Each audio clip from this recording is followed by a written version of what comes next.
There we go.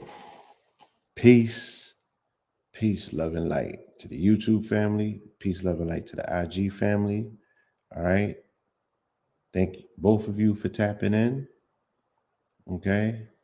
And we are going to have an amazing presentation. This is epilogue 130, the Apostolic Authority of Pablo. Okay. We're going to deal with it today. Trust and believe.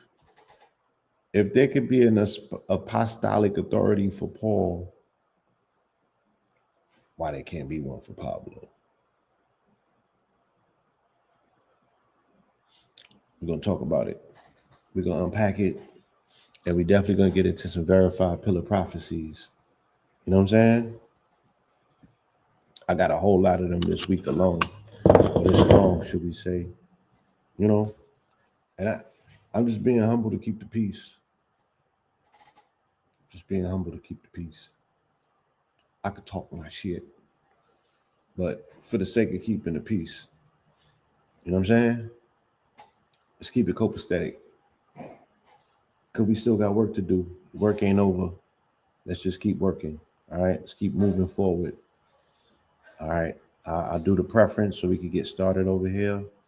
This is Lionsgate Ministries, Mineral Ministries. We are non-denominational, mostly conversational, and sometimes confrontational. All right. We use a Gregorian calendar date of today in the Gregorian calendar, of which they set the Gregorian calendar yesterday, so many years back on October 4th, but today's October 5th, right? Allegedly. So we utilize this particular day and we go in and we read scripture according to the chapter and the verse that coincides with the day. So if the day is 10:5, then we'll read 10:5. You know what I'm saying? That's how that go. Throughout the whole book, the New or the Old and the New Testament. You know what I'm saying? Or the book of Moses and then the book of Paul. Because that's what the New Testament is. So we'll start out here, all right, with Psalms 144. Okay, we often do this. We opening up with the Psalms 144, just in case you might be the people that they speak about in the book. All right, let me put this invocation over you. So when we delve into these realms and we shake some shit up, you know that you got a cosmic covering on top of the cosmic covenant and the cosmic covering that you already have if you have this cosmic covering. All right. So we'll put an additional robe of white over you to give you that super duper cosmic covering. Psalms 144. Praise be to the Lord, my rock, who trains my hands for war, my fingers for battle. He is my loving God and my fortress, my stronghold and my deliverer, my shield in whom I take refuge, who subdues people under me. Lord, what are human beings that you care for them? Mere mortals that you think of them. They are like a breath. Their days are like a fleeting shadow. Part your heavens, Lord, and come down. Touch the mountains so that they may smoke. Send forth lightning and scatter the enemy. Shoot your arrows and rout them. Reach down your hand from on high. Deliver me and rescue me from the mighty waters, from the hands of foreigners, whose mouths are full of lies, whose right hands are deceitful. I will sing a new song to you, my God. On the 10-string harp, I will make music to you, to the one who gives victory to kings, who delivers his servant David. From the deadly sword, deliver me. Rescue me from the hands of foreigners, whose mouths are full of lies, whose right hands are deceitful. Then our sons and their youth will be like well nurtured plants, and our daughters will be like pillars carved to adorn the palace. Our barns will be filled with every kind of provision. Our sheep will increase by thousands, by tens of thousands in our fields. Our oxen will draw heavy loads. There will be no breaching of walls, no going into captivity, no cry of distress in our streets. Blessed the people of whom this is true. Blessed the people whose God is the Lord. Okay, so that's Psalms 144, and we open up with that, and we're going to jump directly into Genesis and set this thing off. Y'all ready? Tell a friend to tell a friend. Let's go. All right. Um, Hold on, y'all. Let me make sure I inbox this young lady to let her know that she is definitely still invited. Just give me a second. I know I should have did this before the show. My prep mode was super tight this morning. I had a lot going on. My apologies. I even did I get I got a flyer done. I just didn't get a chance to put it up. There's been a lot going on, so just please bear with me. Please bear with me. I need the co-host. You know what I'm saying? She got to pull up.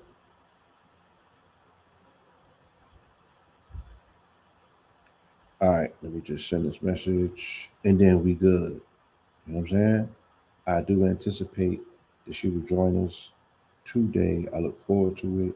You know what I mean? We have an amazing time when she pulls up, but the computer be glitching, right? Because whoever is safeguarding the lies, they really don't like when this truth teller come to the building and start blowing shit down. So let's get through it. Last week, my iPad cracked. It ain't come back yet. You know what I'm saying? My screen just skitzed out on me. You see it? Yeah, all kind of stuff. All kind of stuff be happening. But we're gonna keep it moving. The Japhethites, the Japhethites. So these are the people from Japheth. These are the sons of Noah, the Japhethites. They've identified the Japhethites as the Asians, right? Shout out to my Hebrew Israelites out there. Shout out to you, brothers. They could tell you who every tribe is, other than the Khazars, right? Man, shout out to y'all. And the sons of Javan, Elishath, Tarshith, the Kittites, and the Rodanites. From these, the maritime people separated into their territories according to their languages by clans within their nations. Do we know the Asians to be maritime people? Do we know the Asians to be seafaring people? Do we know the Asians to take their culture and get on boats and go around the world and spread it? We don't know none of that from them. So, you know, the again, another one of these scriptures that are not consistent with the historical record. I cannot identify that the people of Japheth are Asians if they're maritime people, right?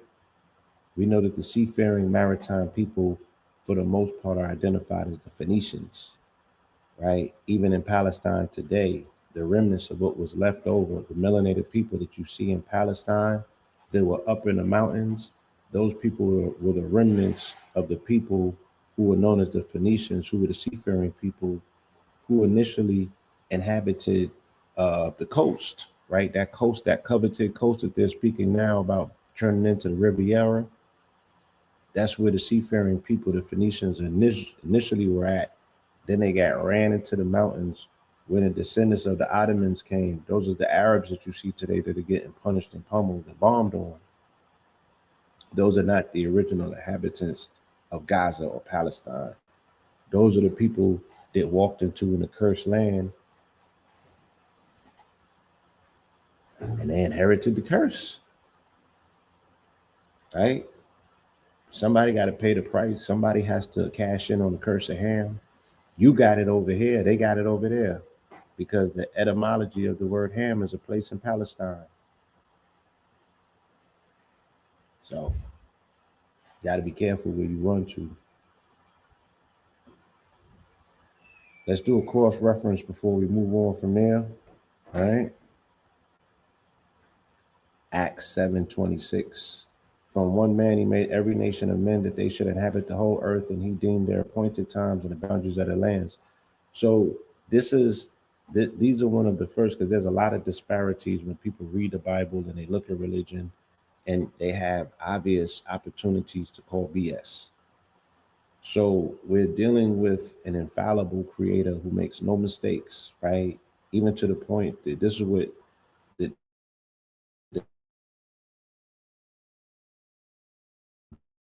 thing that making infallible mistake with these humans because they're not who you think they are in terms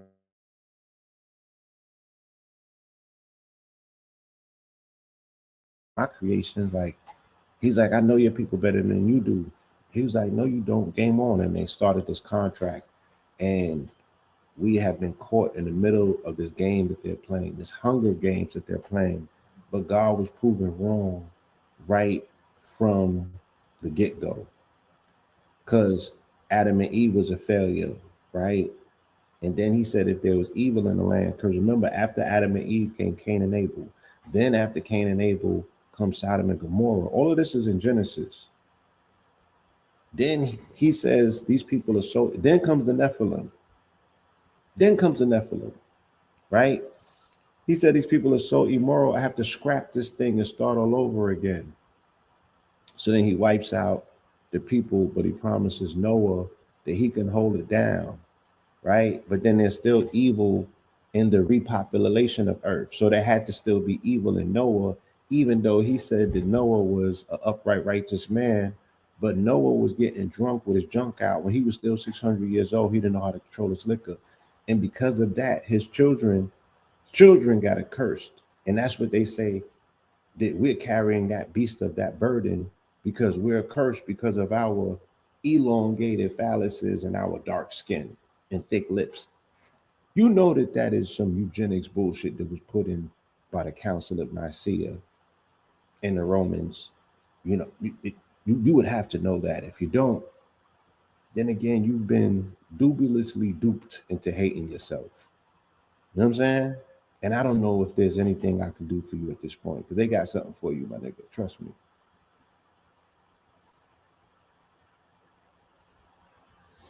Deuteronomy 32:8.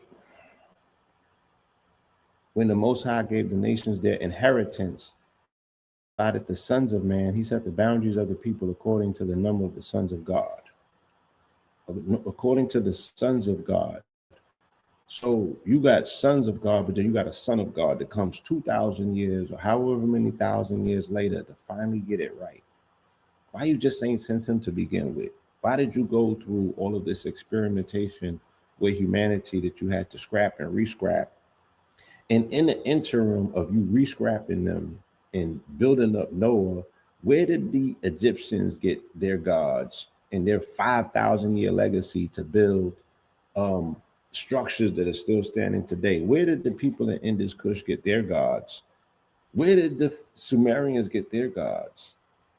Where did the Phoenicians get their gods? Where did the Assyrians get their gods? Where did the Romans get their gods? Where did the Greeks get their gods? Where did the Mayans get their gods? While you was figuring out how to move sheep herders across the desert for 40 years to double book an Airbnb and give them a promised land that somebody was already living in. I'm just saying. And and you wonder why people's minds are scrambled when it comes to religions and they bumping heads with one another. The eighth plague, locusts, we in Exodus now, 10:5. 10:5. 10:4, 10:5. But if you refuse to let my people go, I will bring locusts into your territories tomorrow. Where did, where, how did you allow Kemet to get the gods, get strong enough that you gotta negotiate with so-called terrorists to let your people go? But they was cool when they was taking care of your people. Where was you at when the commissions was feeding your people and clothing them? Where? Where? So it's either one or the other. Christian deists, right? The founding fathers of this country who quote unquote allegedly created the documents that are the founding documents. They're called Christian deists. DEI, right? Yeah, DEIST. Deist. They were not Christian nationalists. They were Christian deists. The deists believe like animists believe. They said God created the universe, but then he left it alone to Like, you niggas do what you will. Like, I don't have no say so over it. They say he created it and abandoned it. He was an absentee father, right? He was a rolling stone. He busted a nut, created a child, and he left the child to raise himself with his umi. So either, and then they have all the other, aspects of Christianity or Orthodox, whatever, who says that no, he's hands on. He has a role to play in everything that we do. All right, well, where was he at when all of this was taking place? How did he allow this to fester underneath him and get to such a degree where he couldn't do anything about it? He had to negotiate with them. And then they built more marvelous shit than your people built. Because your people were sheep herders, but these people were scientists and mathematicians, and they knew art and architecture. They knew high sciences. Like, how can the minds flourish to that degree? But your chosen people don't know a goddamn thing enough to build nothing, let alone harvest food for themselves. Okay. The eighth plague, locusts. But if you refuse to let my people go, I will bring locusts into your territory tomorrow. They will cover the face of the land so that no one can see it. They will devour whatever is left after the hail and eat every tree that grows in your fields. They will fill your houses and houses of all of the officials and everything Egyptian. Something neither your fathers nor your grandfathers have seen since the day they came into this land. Then Moses turned to left Pharaoh's presence. Okay? Joel 1:7, what the devouring locust has left, the swarming locust has eaten. What the swarming locust has left, the young locust has eaten. And what the young locust has left, the destroying locust has eaten. Right? So the only way that this progenitor of peace on earth can get his point across is through death and destruction, destroying things that he had no hand in building, but player hating on the deities that helped those people build some shit that's still standing today. Make it make sense. God is a hater, right? Or the God of this Bible, of the version of this God that's in this Bible, is a fucking hater who can't compete, like, straight up. He can't shoot the fair one. He always has to figure out ways to do things deceitful. Hence the fact the people that carry his banner show up the same way in life. They can't give you a fair one. They always have to do things deceitful. The sins of Nadab, and Abihu, right? And I believe that these are Aaron's sons, that he also terminated them because they got one thing wrong according to the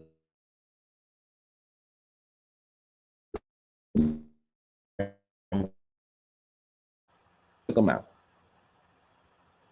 Moses summoned Mishael and Elzaphan, sons of Aaron's uncle Uziel, and said to them, come here, carry the bodies of your cousins outside the camp, away from the front of the sanctuary. So they came forward and carried them, still in their tunics, outside of the camp, as Moses had directed. Then Moses said to Aaron and his sons, Eleazar and Ithamar, do not let your hair become disheveled, and do not tear your garments, or else you will die. And the Lord will be angry with the whole congregation. But your brothers, the whole house of Israel, may mourn on account of the fire that the Lord has ignited. He's taking them out. These are his loyal servants. This is his priesthood. And he's telling his holy man to tell his nephews that they will die if they don't get it right.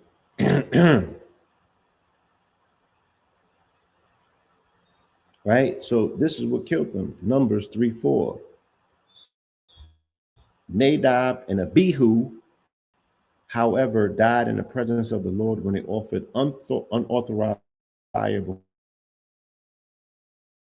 Had no sons, only Eleazar and Ithamar served as priests during the lifetime of their father Aaron. Okay, so Eleazar and Ithamar are the sons of Aaron, right? And their cousin, I would imagine, is Nadab and Abihu. but they made an offering. The offering wasn't authorized and they got taken out. Right? That's crazy. That's crazy. Like, God needs therapy. You know what I'm saying? He really got an anger issue.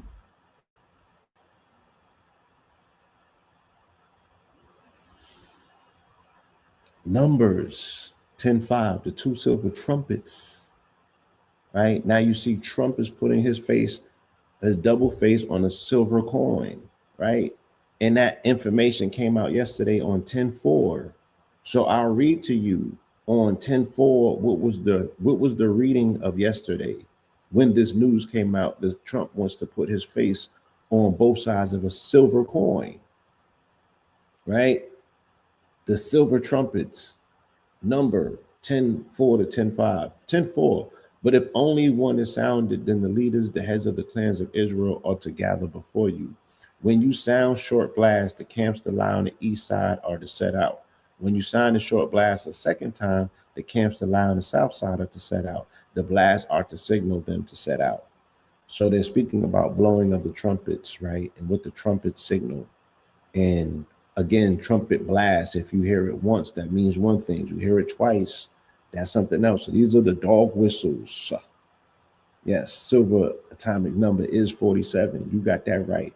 These are the dog whistles of the orange hair one who coincides with these elements of gold and silver, right? You know, everything is gold with him, but he also coincides with the silver atomic number of 47. He's changing the financial system, right? Silver and civil rights are the same thing. Civil rights is what we're looking at. Yeah, y'all don't get this. This shit is. They put him on a silver coin in Israel, right? And put his face next to King Cyrus's face, the Persian. Okay, but he's the one that they used to go and bomb Iran. But he is compared to King Cyrus, the Persian who saved the Jews, right? A Persian saved the Jews during one of their holocausts back in the days. King Cyrus, okay? A Persian saved the Jews, and then an Arab saved the Jews after that. His name was Muhammad. He was the prophet of the Jews. They don't want to hear this. They don't want to hear this, right? Whoever told you that Prophet Muhammad was the prophet of the Jews first, saved the Jews from the Romans, right? Because they was in the desert, and the Romans can't stand the desert, so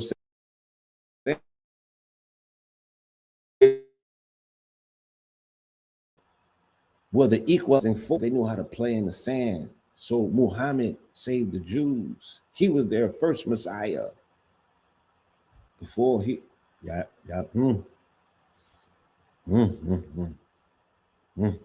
We're gonna get there. We're gonna get there. We starting out. We revving the motor, y'all. Revving the motor. Joshua 6:4. And y'all could Google while I'm talking. Yeah, no disrespect. Y'all could Google while I'm talking to see if what I'm saying is lies. Having 7 priests carry 7 rams' horn in front of the ark, then on the 7th day, march around the city 7 times while the priest blows the horn. And when there is a loud blast of the ram's horn and you hear its sound, have all the people give a mighty shout. Then the wall of the city will collapse and all of the people will charge straight into the city. Right? So this is how they use sound wave frequencies to collapse walls of Jericho.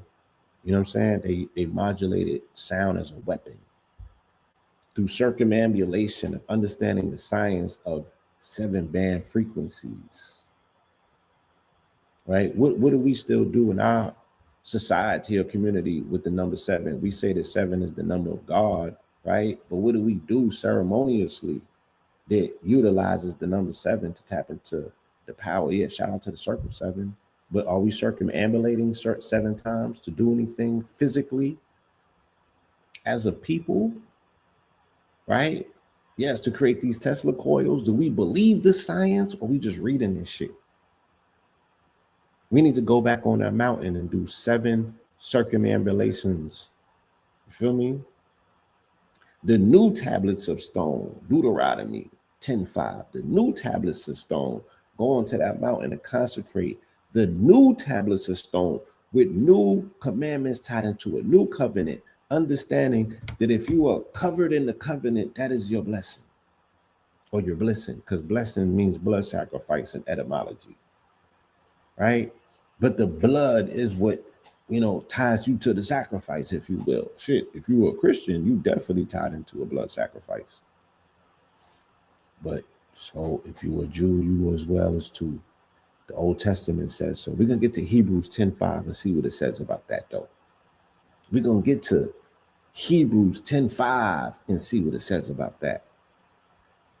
The new tablets of stone. This is Deuteronomy 10:5, Old Testament. And the Lord wrote on the tablets what had been written previously, the 10 commandments that he had spoken to you on a mountain out of the fire on the day of the assembly. Then the Lord gave them to me, and I went back down the mountain and placed the tablets in the ark I had made, as the Lord had commanded me. And there they have remained. The Israelites traveled from Berith Ben Jacan to Mesharoth when Aaron died and was buried, and Eleazar, his son, succeeded him as the priest. Right? Eleazar sounds Babylonian, but that's neither here nor there, right?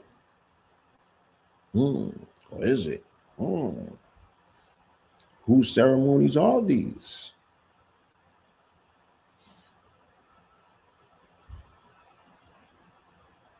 Let's keep it moving. We in Joshua 10:5. The day that the sun stood still. The day that the sun stood still. Yeah.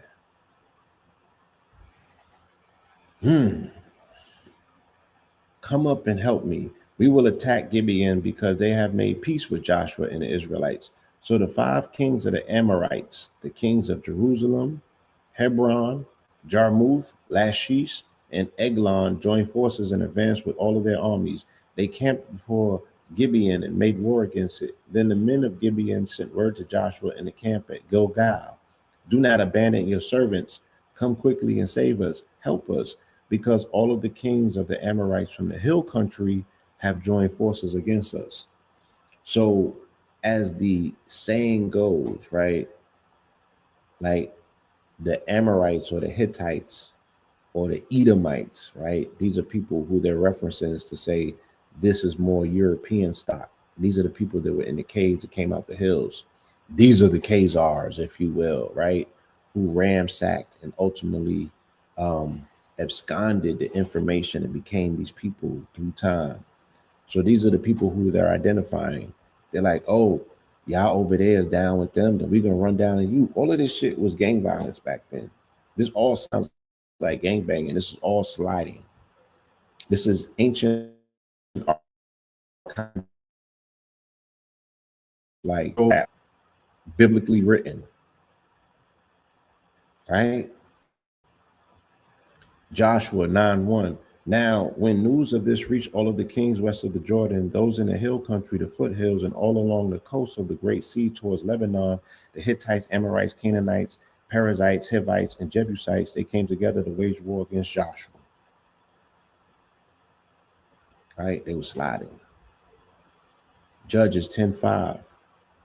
He had 30 sons who rode on 30 donkeys, and they had 30 towns in the land of Gilead, which to this day are called Havith Jar. When Jar died, he was buried in Kamon.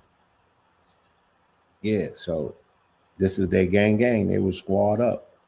30 sons with 30 donkeys, and they ran 30 towns, tying them down. Small towns tied them down, right? What you think they was transporting on the donkeys? They had work. They had work in the back, right? They was riding in towns like they was coming from New York in the hoopty, and they had work in the trunk. And they had the small towns, and they tied them down. But they OG, they daddy.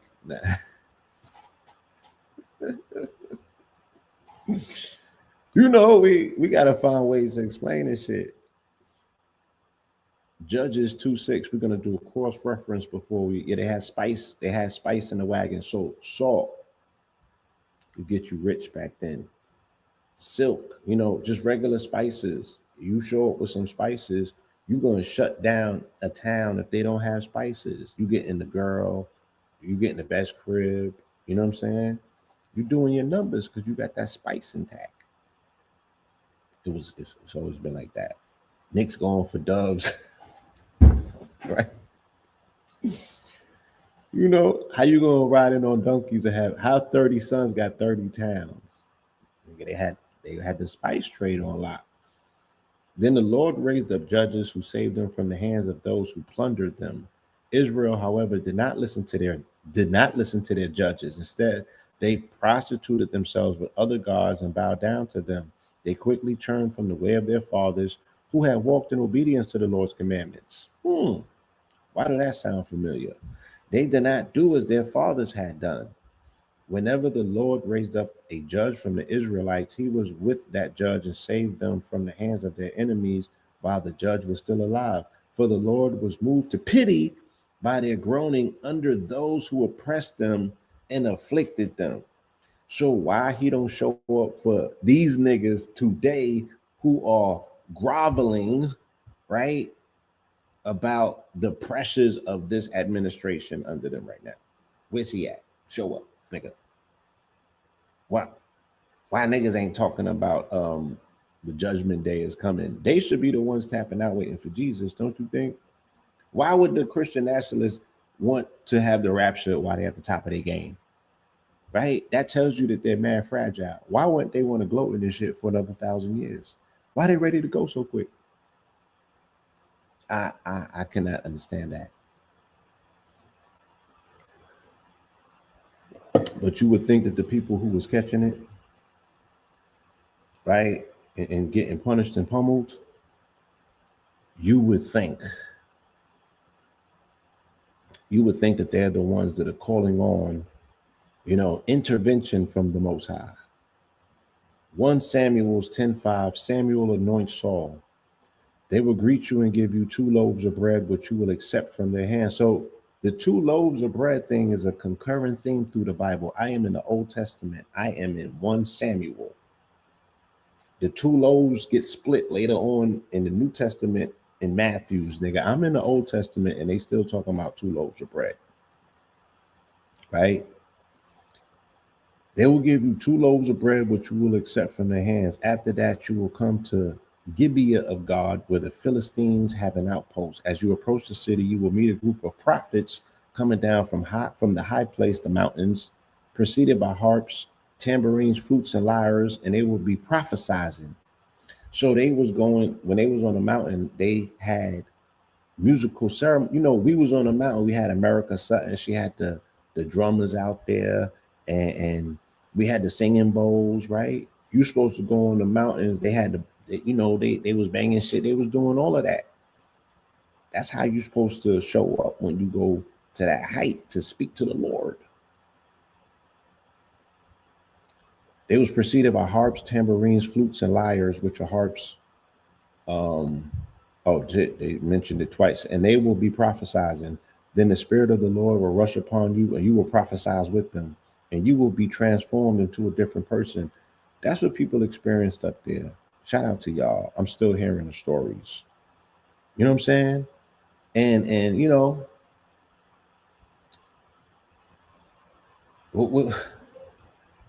it's blasphemous for anybody that's talking against that to still be speaking against it.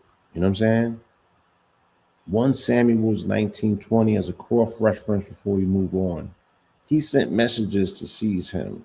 But when they saw the group of prophets prophesying with Samuel leading them, the Spirit of God came upon them, and Saul's messengers also began to prophesy. So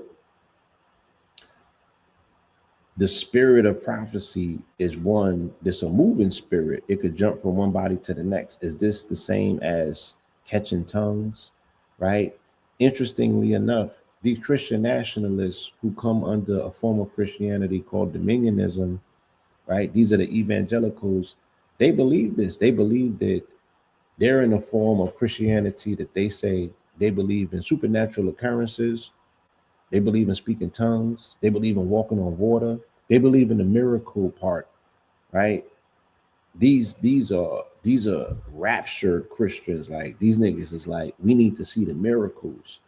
So I've been asking, where is the miracles in the black church still? Is it still happening? Is it a prerequisite? Do they demand it? Not just speaking in tongues, my nigga. I'm just talking about like, can you call on something and it happens? Can you open up portals and shit like that? Where they at? What is the eschatology of the black church? Does the black church have an end game? Because all Christianity has to have an end game. What is the black church's end game? And I'm asking for a friend. What is the eschatology of the black church? Go ask your pastor, please. Or else it's a hustle and they're sitting there and juicing the black community of bread. They should have an eschatology, a prediction, and stand on it and don't deviate. That's what these white folks is doing. And that's why their belief system is so strong. They're zealots because they actually believe this shit. And they're willing to stand on business. They're at the top of their game and they want to throw it away talking about rapture's coming. Like, why would you want to stick around? Right? They believe in this Jesus thing enough where they're really like, bring that shit. And even if the nigga shows up black, they're still all the way in. Our people can't obviously be all the way in. It don't show. There's no results to show that.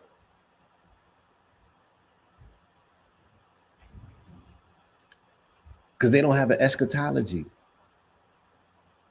2 Samuel 10:5, David's messengers are disgraced. So Hanun took David's servant, shaved off each half of each man's beard, cut off their garments at the hip, and sent them away. That's like how you disrespect a nigga. You know what I'm saying? They cut off half the beard, clipped their clothing from the waist down, pause, they exposed them, and then they sent them away. That's like, bitch ass nigga. That's another way of saying bitch ass nigga. When this was reported to David, he sent messengers to meet the men since they had been thoroughly humiliated. The king told them, stay in Jericho until your beards have grown back and then return. He was like, nigga, don't bring the bitch ass shit back around because it may contaminate the flock. You better let your beard grow back, because that was their sign of prestige, right? He's like, then you could come back. You know how they got them dudes, they look like ZZ Top with their beards and shit. Imagine that. You had half of your ZZ Top beard shaved. Come on now. When the Ammonites realized they had become a stench to David, they hired 20,000 Aramean foot soldiers from Beth Rehob and Zobah, as well as 1,000 men from the king of Makkah and 12,000 men from Tob. So these were mercenaries. Like, yeah, like if you didn't have a standing army, you can go and rent you one for the right bread. These niggas just sat around because they was the children of God waiting to do warfare, and they had enough of them that you can hire out 700, 2,000 random and shit. They were just sitting around waiting to do war. Yeah, and then the Muslims are clean shaven. We'll talk about that. We'll talk about that. 1 Samuel 10:5. Samuel anoints Saul. They will greet you and give you 2 loaves of bread. Oh, we did that, right? Yeah, with the prophesizing, we did that. Oh, I'm going backwards. I'm supposed to be going forwards. My bad. 1 Kings 10:5. The Queen of Sheba. Look, shout out to all of the Rastafarians, all of the members of that community, all of the family. Right, I'm gonna walk through this as peacefully and as kind as I can. Shout out to the brother, the Black Rose of Kush. He sent me a lot of information that helped me understand the Solomonic line a lot better, and the Davidic line, and where a lot of this stuff comes from. And I really want to get into the book of Enoch as well. I want to get into some pages of the Apocrypha and not just read out of the Old and the New Testament. I don't know if I'm gonna get a chance to do that today, but I do have an intention on doing that. Let's read about the Queen of Sheba, Makeba, right? When the queen of Sheba saw all of the wisdom of Solomon, the palace he had built, the food at his table, the seating of his servants, the service and attire of his attendants and cupbearers, and the burnt offerings he presented at the house of the Lord, right? It took her breath away. She said to the king, the report I heard in my own country about your words and wisdom is true, right? Now, we have to say this. Matthew's 12:42 is a cross reference. The queen of the south will rise at the judgment with this generation and condemn it. For she came from the ends of the earth to hear the wisdom of Solomon, and now one greater than Solomon is here, right? So this ties into the prophecy and it goes into the Solomonic and Davidic line. And this is so important today because the people who are practicing apostasy, they have robbed from this line, right? The British crown, right? They sit on the throne because they're saying that they are the house of Solomon. Hence the fact that the shield has a lion and a horse in it because they're saying that they're Judah. There's a difference between Jerusalem and there's a difference between Judah. There's a difference between Judah and there's a difference between Israelites, right? What gives them the right to say that they're the house of Judah? So the Judah or the Judah-ish people are over there in Tel Aviv because they was put there by the people to sit on the British throne who come from Bavaria, Germany, right? Who were under the auspices of the Holy Roman Empire, which was Moorish. Hence the fact that their patron saint is Saint Maurice, right? And the Moor of Coburg is a melanated crest that you can Google now to see that it is a highly melanated face, a man that looks just like so much darker than me, right? So the Coburgs and all of this shit that they're fronting with, they done ran with people's birth lines or birthrights, and they're sitting over there fronting. It also has to be noted, though, that Solomon was the first P. Diddy because he spiked Makiba's drink and she went to sleep and she was a virgin. And when she woke up, she was not a virgin anymore. And he put the seed in her. She goes back home and she has Menelik. And that's where Selassie gets his bloodline from,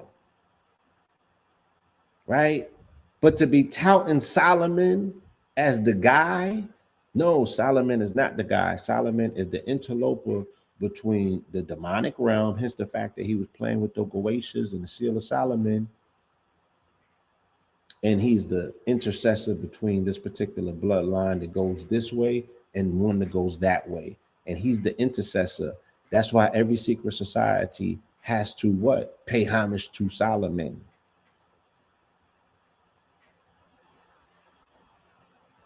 Right? Because he's the gateway to the Goetia. Anyway. Okay. Okay. We're going to keep cooking. Don't take it no way. Just accept it for what it is. Am I lying? Did he not spike her drink? Did he not do the diddy? Yeah, his name in Hebrew might be peace, but that's Solomon did not play that role. Solomon was the intercessor, right? And I'm telling you from an esoteric secret society position and standpoint, I'm violating the fucking oath. I'm sitting up here and telling you what time it is, my nigga. Trust me when I tell you, right? I be having to pay these prices when I get off these lives. But I'm telling you like I know. Don't get duped. Shout out to the Ross. We can talk later, y'all, about what Selassie said about y'all. And I'm not gonna get into that on live because y'all gonna get in y'all feelings. And I don't need none of y'all, this is shit that niggas will try to kill you for. Pause. Mustafa, but still. They get the truth tellers. It's a term for truth tellers these days. Okay. The food at his table, the seating of his servants, the service and attire of his attendants, the attire of his cupbearers, and the burnt offerings he presented at the house of the Lord, it took her breath away, right? He finessed her. He marveled her with all of his gold and all of his trimmings and trappings. And then he spiked his drink and spiked the drink and he took the booty. 2 Kings 10:5. Jehu slaughters Ahab's family. But they were terrified and reasoned, if 2 kings cannot stand against him, how can we? So the palace administrator, the overseer of the city, the elders, and the guardians sent the message to Jehu. We are your servants, and we will do whatever you say. We will not make anyone king. Do whatever is good in your sight. Then Jehu wrote them a second letter, and said, if you are on my side and you will obey me, then bring the heads of your master's son to me at Jezreel by this time tomorrow. Now the sons of the king, 70 in all, were being brought up by the leading men in the city. 1 Kings 21:21 is a cross-reference. This is what the Lord says, I will bring calamity on you and consume your descendants. I will cut off from Ahab every male in Israel, both slave and free. I will make your house like that of Jeroboam, son of Nebat, and like that of Bahasha. Anyway, 1 Chronicle 10:5, Saul's overthrow and death. Then Saul said to his armor bearer, draw your sword and run it through me, pause, or these uncircumcised men will come and torture me. But his armor bearer was terrified and refused to do it. So Saul took his own sword and fell on it. Then his armor bearer saw that Saul was dead. He too fell on his own sword and died. So Saul died together with his 3 sons and all his house. Right? So Saul took himself out before he can be taken out. This is when Saul gets replaced by David as the new king of Israel, and destiny changes forever. You feel me? This is when David comes in, and David brings in Solomon, and as I told you, the rest is history, my niggas, because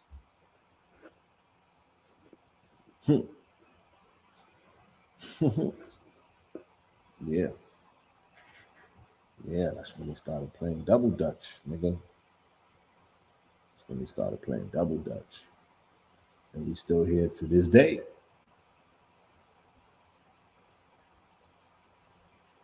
Rebellion against Rehoboam, 2 Chronicles 10:5. Your father put a heavy yoke on us, but now you should lighten the burden of your father's service and the heavy yoke he put on us, and we will serve you. Rehoboam answered, come back to me in 3 days. So the people departed. And King Rehoboam consulted with the elders who had served his father Solomon during his lifetime. How do you advise me to respond to these people? He asked. So Solomon was a major slaveholder. Solomon, you know what I'm saying, put his foot on their necks. You feel me? And they'll tell you like this. I already know what the answer is. I already know what the answer is. They're gonna say Solomon created the seals or to bound the demons. And they're gonna say after Solomon was gone, they found the seals, and the Yahudis or the Khazars have been using the seals ever since. But Solomon created the seals just to bound the demons. For real, fam. Right? That's what they're gonna tell you. That's what they're gonna tell. That's gonna be the rebuttal. But it don't change the fact that the seals is what's being used to this day. That's the shit that got you tripped up. That's why you're wondering whether these people got supernatural forces, because they're working them Goetia 24 hours a day. 24 hours a day, right? They work the shit in shifts. They never stop. And I'm dead ass. This is not hyperbole. This is literally taking place. And we know exactly where it's taking place, but I'm gonna keep that out of public. Ezra 10:5. Shechaniah's encouragement, right? I don't know whether they're trying to say Shekinah, right? That's a whole nother conversation. Get up, for this matter is your responsibility, and we will support you. Be strong and take action. So Ezra got up and made the leading priests, Levites, and all Israel took an oath to do what had been said, and they took the oath. do a cross reference. Nehemiah 5:12, right? Okay, let's see. She may be ready. This should be good. We will restore it, they replied, and will require nothing more from them. We will do as you say. So I summoned the priests and required of the nobles and officials an oath that they would do what they had promised. I also took out the folds of my robe and said, may God likewise shake out of his house and possessions every man who does not keep this promise. May such a man be shaken out and have nothing. The whole assembly said, amen. And they praised the Lord, and the people did as they had promised. Peace, greetings. Peace, peace. Welcome. Can you hear me good? I actually can, yes. Okay. You got the Stevie Wonder bees in today. That's what's up. Goddess. Had to give goddess. You got the Keys of Life bees on. That's what's up. The energy is aligned because I kept trying to get on and my internet was going in and out. But I heard you talking about the church. I heard you talking about I forgot what you called it, but you called it specific type of Christians that are like, but where's the miracles though? You talked about the Aboriginals, so yes. Yes. Clock it. Yes, we got a lot to talk about. I'm gonna read from Esther. Esther didn't go to 10:5, but I felt Esther is very important, especially during this time because of Project Esther. So Esther goes to 10:3, and we just got out of Yom Kippur, and Esther is so important to this narrative. So I'll read. It's called Tribute to Xerxes and Mordecai, right? So Xerxes, King Xerxes is they showed you King Xerxes in the movie 300, and in the movie 300, if you remember the scene when the deeply enriched melanated soldiers showed up and they kicked them down the hole. In the beginning, that was a Persian. That is what the ancient Persians looked like. They showed Xerxes, he was almost like a cross dresser and dripped in jewels. That's kind of like a derivation of what Persians look like as well, but nothing like what they look like right now per se. So Xerxes is who they're making reference to. This is when the Jews were under Persian persecution, and they wanted to terminate them. So this is the story of Mordecai.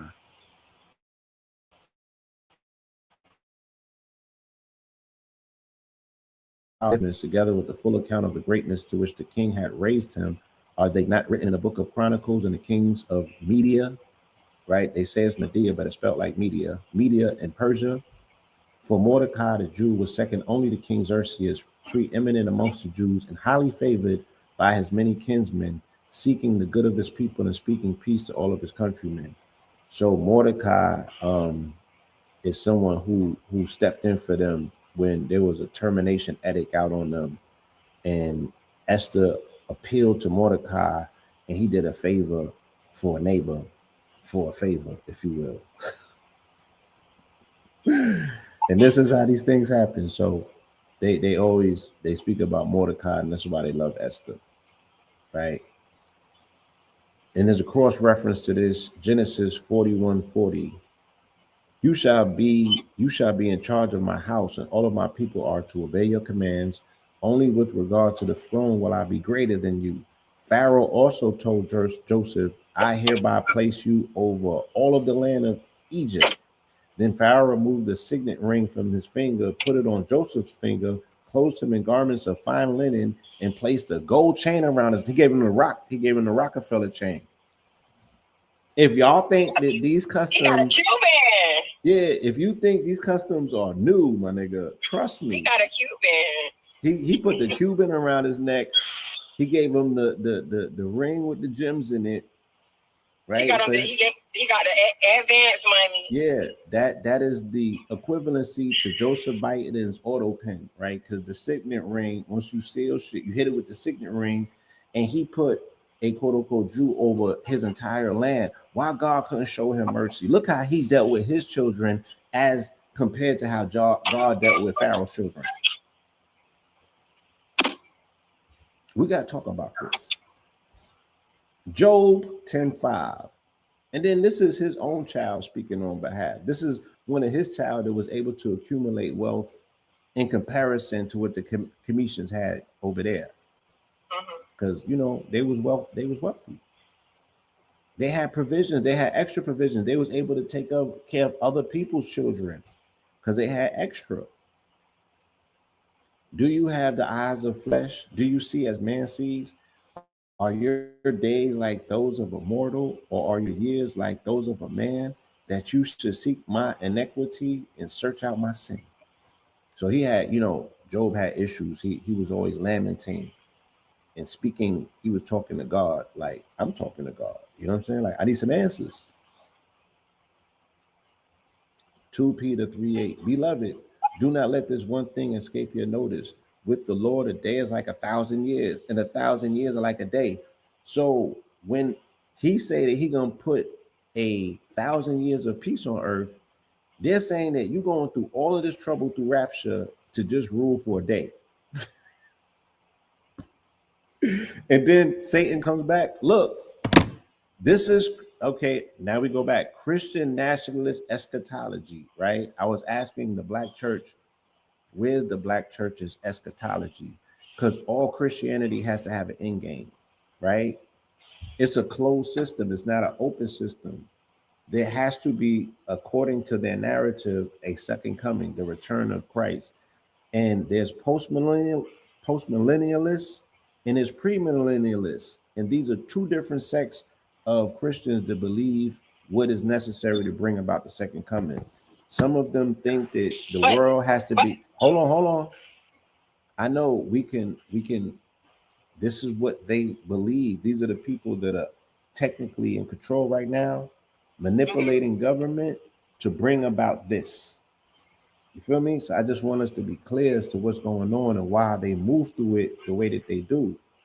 Because they said it has to be utter chaos and destruction are the prerequisites, total collapse, in order for him to come back. Then the other sect believes that no, they're supposed to correct things themselves here, clean it up, and then make it a proper home for him to come into. Both of them, though, believe that after the rapture, that there will be 1,000 years of peace because the devil will be bound and thrown into hell. I thought he was in hell already, but he's supposed to be bound and thrown into hell for 1,000 years, right? Of which, quote unquote, Jesus takes his children back to heaven, and then he still got to come back and finish the job. So it just says here, though, according to scripture, 1,000 years is a day. So it's like, why are we going through all of this for you to come back, put in work temporarily, not finish the job? 24 hours. That's like removing a tick, but you don't take the head out. Pause. And then you still got to come back and do surgery. Why we just can't handle it? So I'm listening.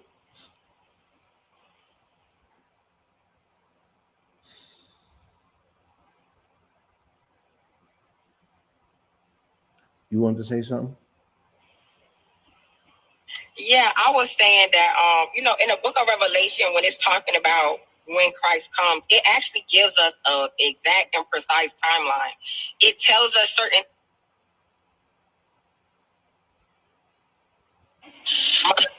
I had a call come through. Mm-hmm. It tells us exactly what to look for, and I think that it's allegory. It's allegory for it when it talks about the beast. It talks about the desecration that's supposed to happen. It talks about the 7 years of tribulation that we're supposed to go through, and then it's supposed to be once all of these bad things happen and the seals are broken and the horses, but a lot of it is allegory for a lot of the things that are happening in the heavens, and the projection will be here on earth.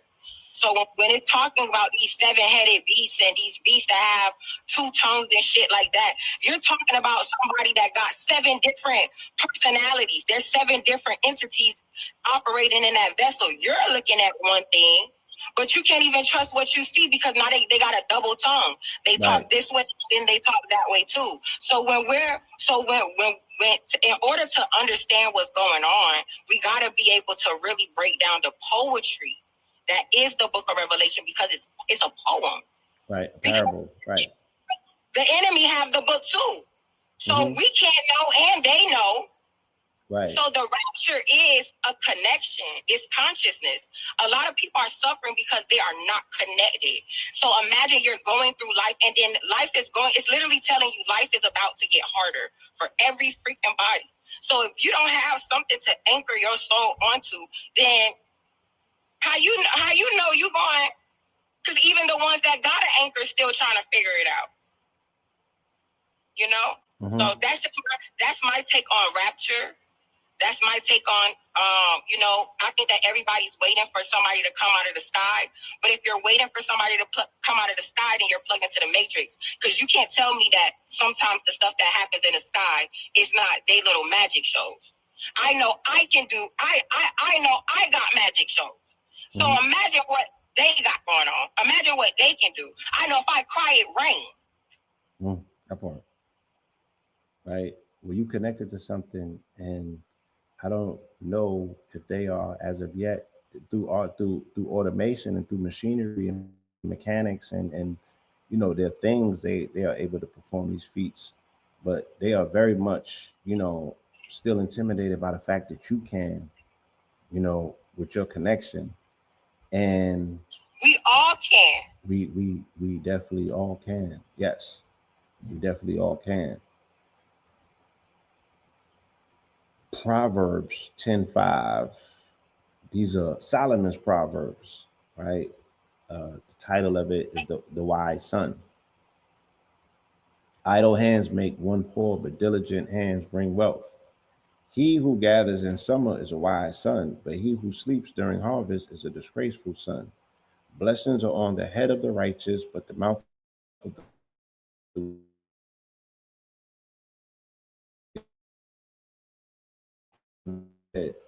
I want to, and I'll share it with you. You know, I'm tapped into somebody's page, you know, nice European lady who happens to be a Christian of a different persuasion, and she shows 35 signs to coincide with Trump being that person that's spoken about in Revelation, that is the harbinger of things to come, right? Or aka the Antichrist. And it's interesting because the people that are on this shit are on top of it, and she got receipts, and she's going to scripture, and she's showing you undoubtedly, and you can be in denial, but definitely, you know what I'm saying? I feel that he coincides and speaks directly to, you know, who that is. That's just me. You know, which will put us smack dab in those times. And the hardship and everything else that's coming, of course, by way of his administrations are purposeful for them to push the line to bring about what they feel they're about to bring about. Proverbs 6:6. Walk in the manner of the art of the ant, O slacker. Observe its ways and become wise. Without a commander, without an overseer or ruler, it prepares its provisions in summer, it gathers its food at harvest. So I really want them to understand what they're speaking about in terms of preparing yourself as an ant, or you know, he who gathers in the sun is a wise son, or is a wise son, right? He who gathers in summer is a wise son.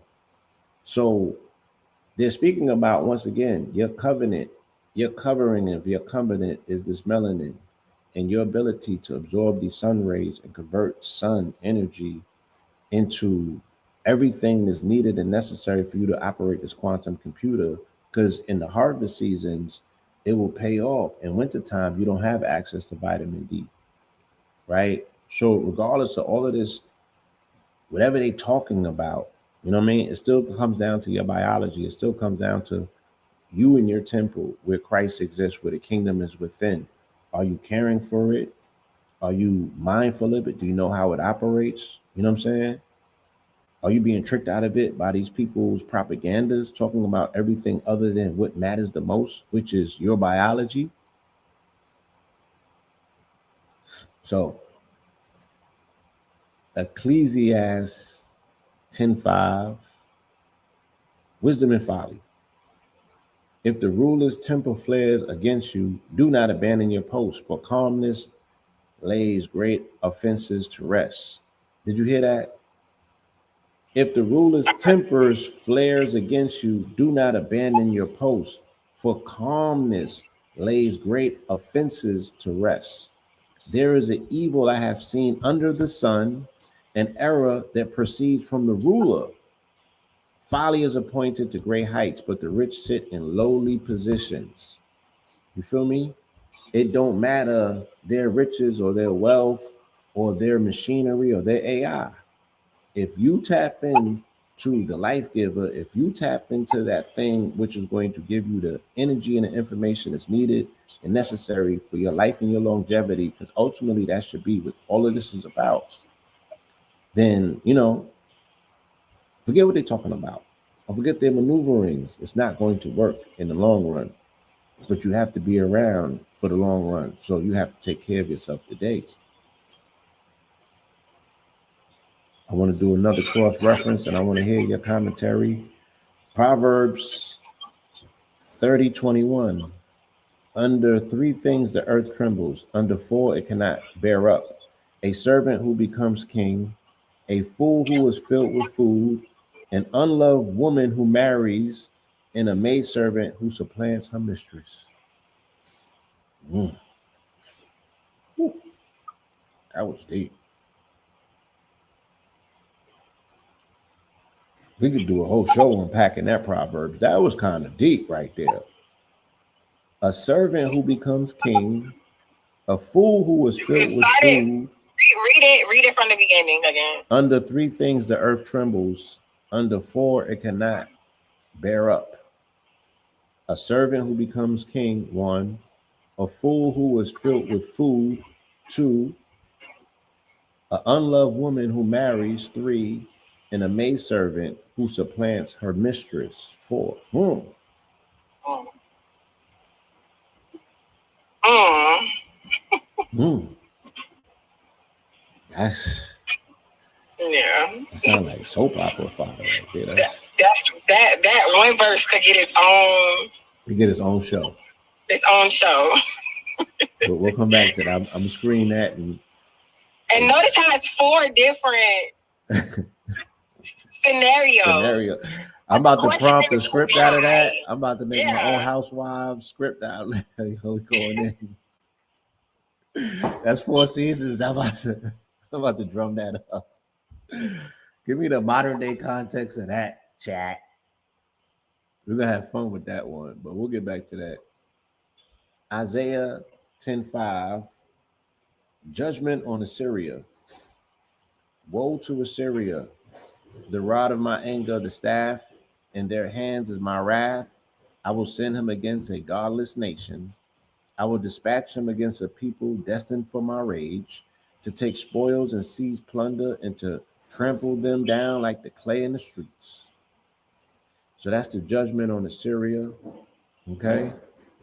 I want to do a cross reference real quick because they give more context. In Habakkuk 1:6, for behold, I am raising up the Chaldeans. Again, Chaldeans are the Phoenicians are the Chaldeans. So this is a melanated sect that are the seafaring people, Chaldeans, of which the Chaldean script comes, then the Phoenician script, and Proto-Hebraic, then Hebrew. Okay, that's how that happens.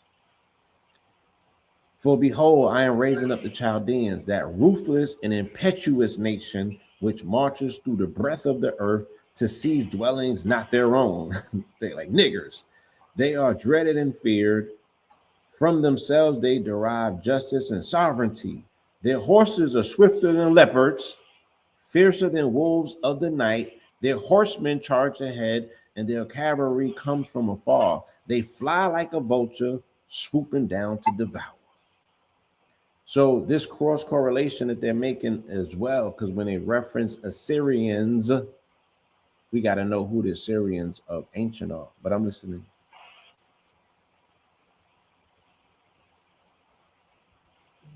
No, I'm still listening to you. Okay. Yeah, they're speaking about us in lofty terms and just, disguising the fact that we don't know who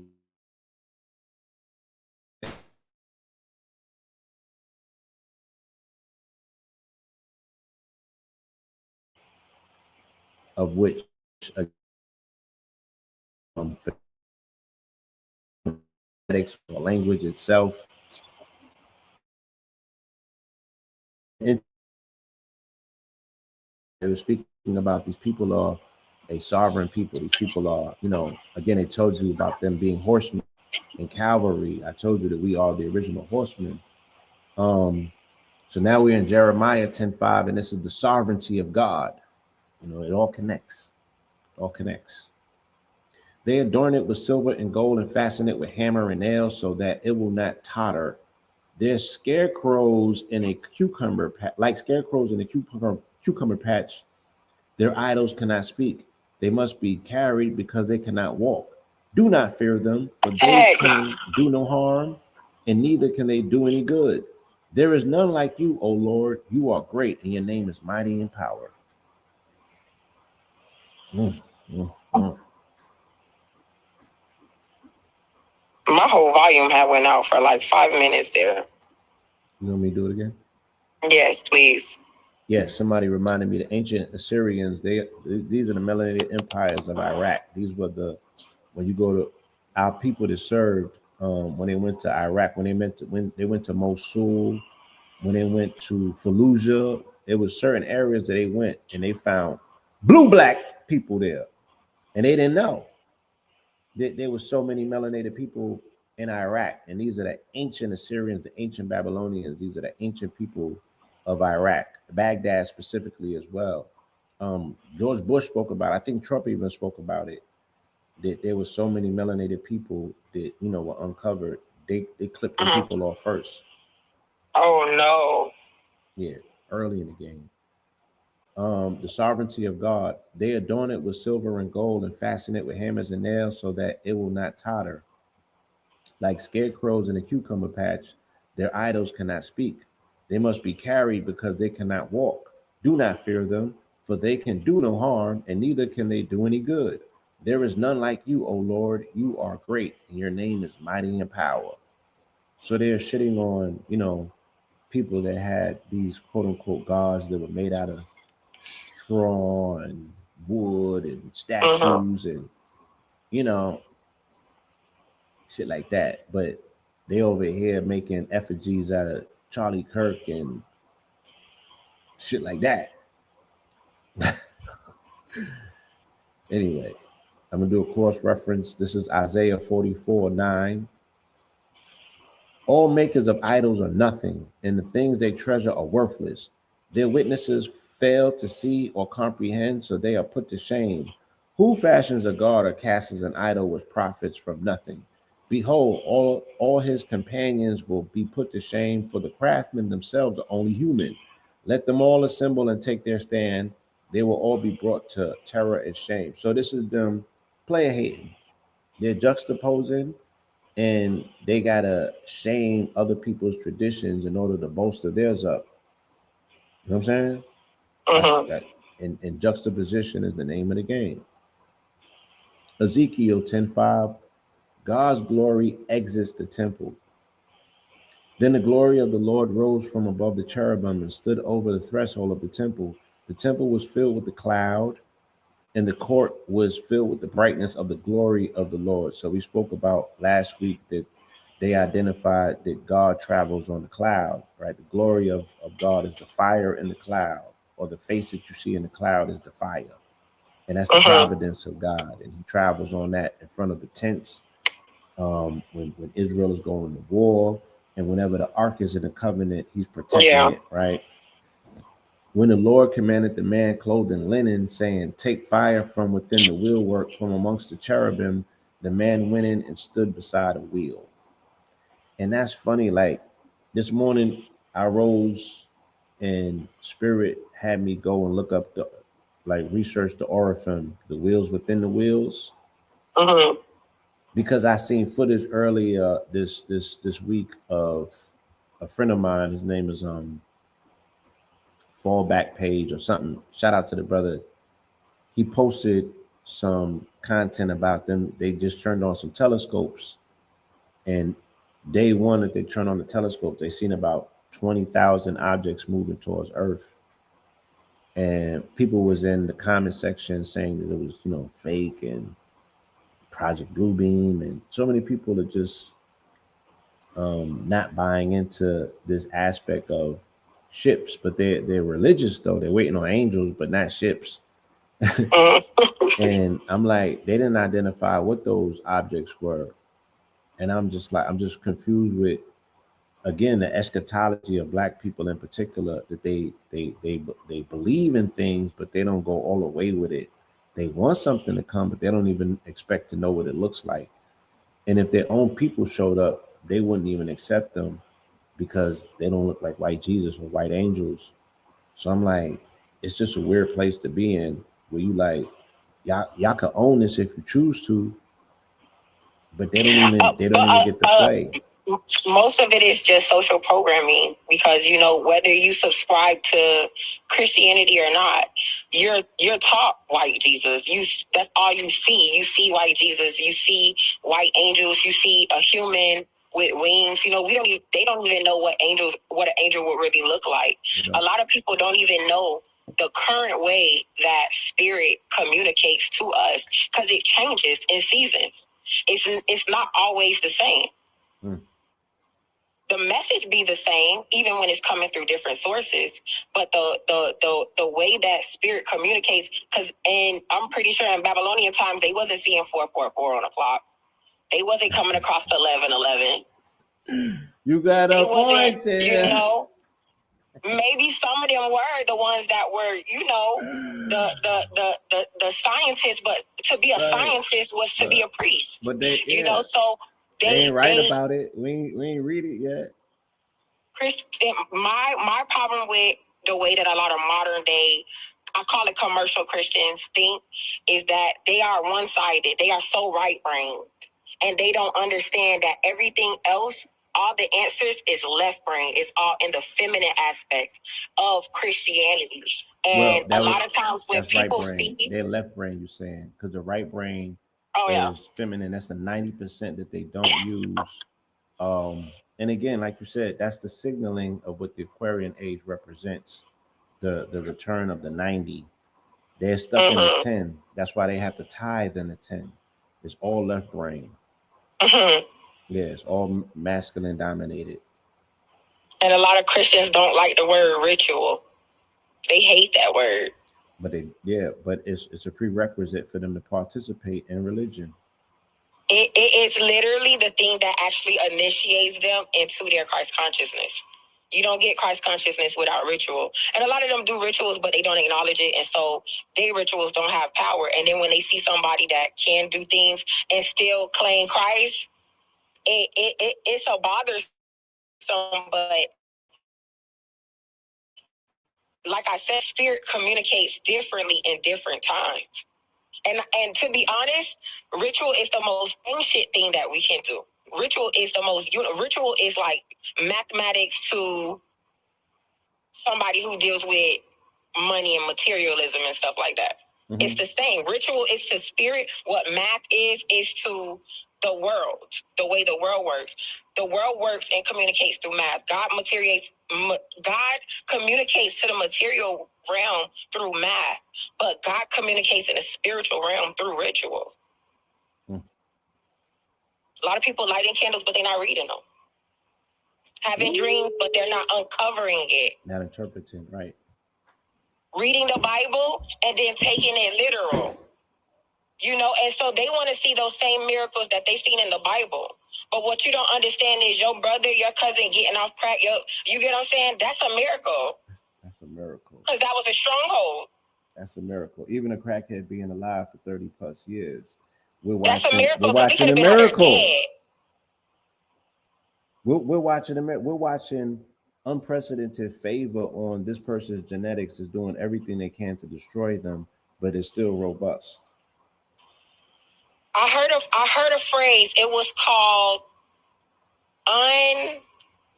unperceived miracles. That was the word that I heard. It was maybe about 2 weeks ago. It was unperceived miracles. Like a lot of times people be looking for the miracle.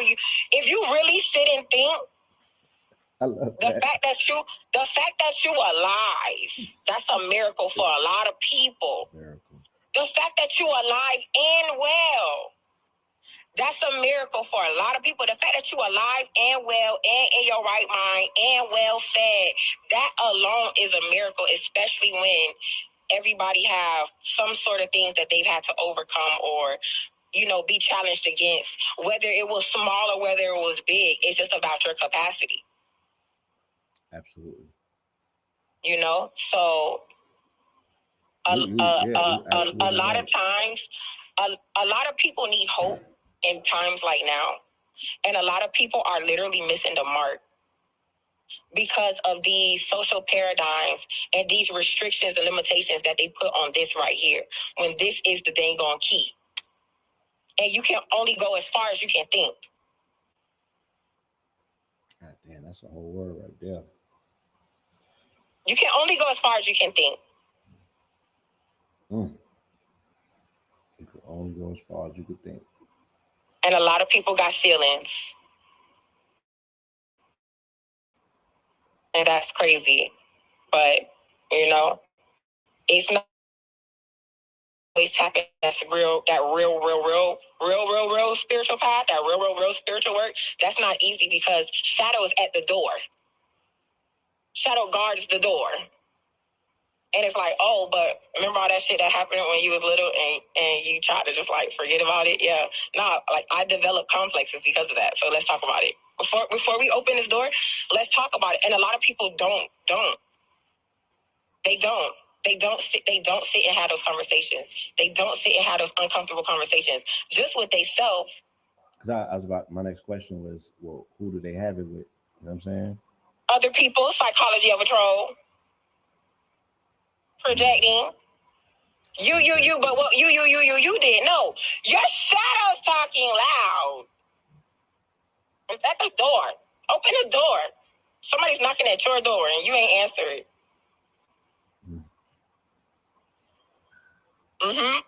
So shadow work, spirituality, ritual, it all go hand in hand.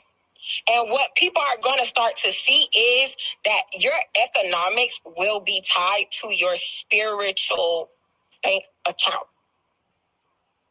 And a lot of people got a lot of karmic debt. So when we talk about rapture, when we talk about second coming of Christ, it's you, boo-boo. It's you, and it happens in you, and you're going to miss the wave. You're going to miss the wave if you ain't doing the work. Because it's a heart audit. It's a heart posture audit. Heart posture audit. What that heart do? With that heart hitting full. And we in Libra season, so this is the perfect time to speak on that. You know what I'm saying? That balancing scale. What that heart do, boo-boo? Can it do? Can it love? Can it? Not do it, can it? Are you even willing? A lot of people are not even willing. Whoa. They don't even want to hear. Right. And then they want to send evil eye to a girl like me. I don't care. I'm just gonna continue to collect all this spiritual goodness from everything that I do. Cause I promise you,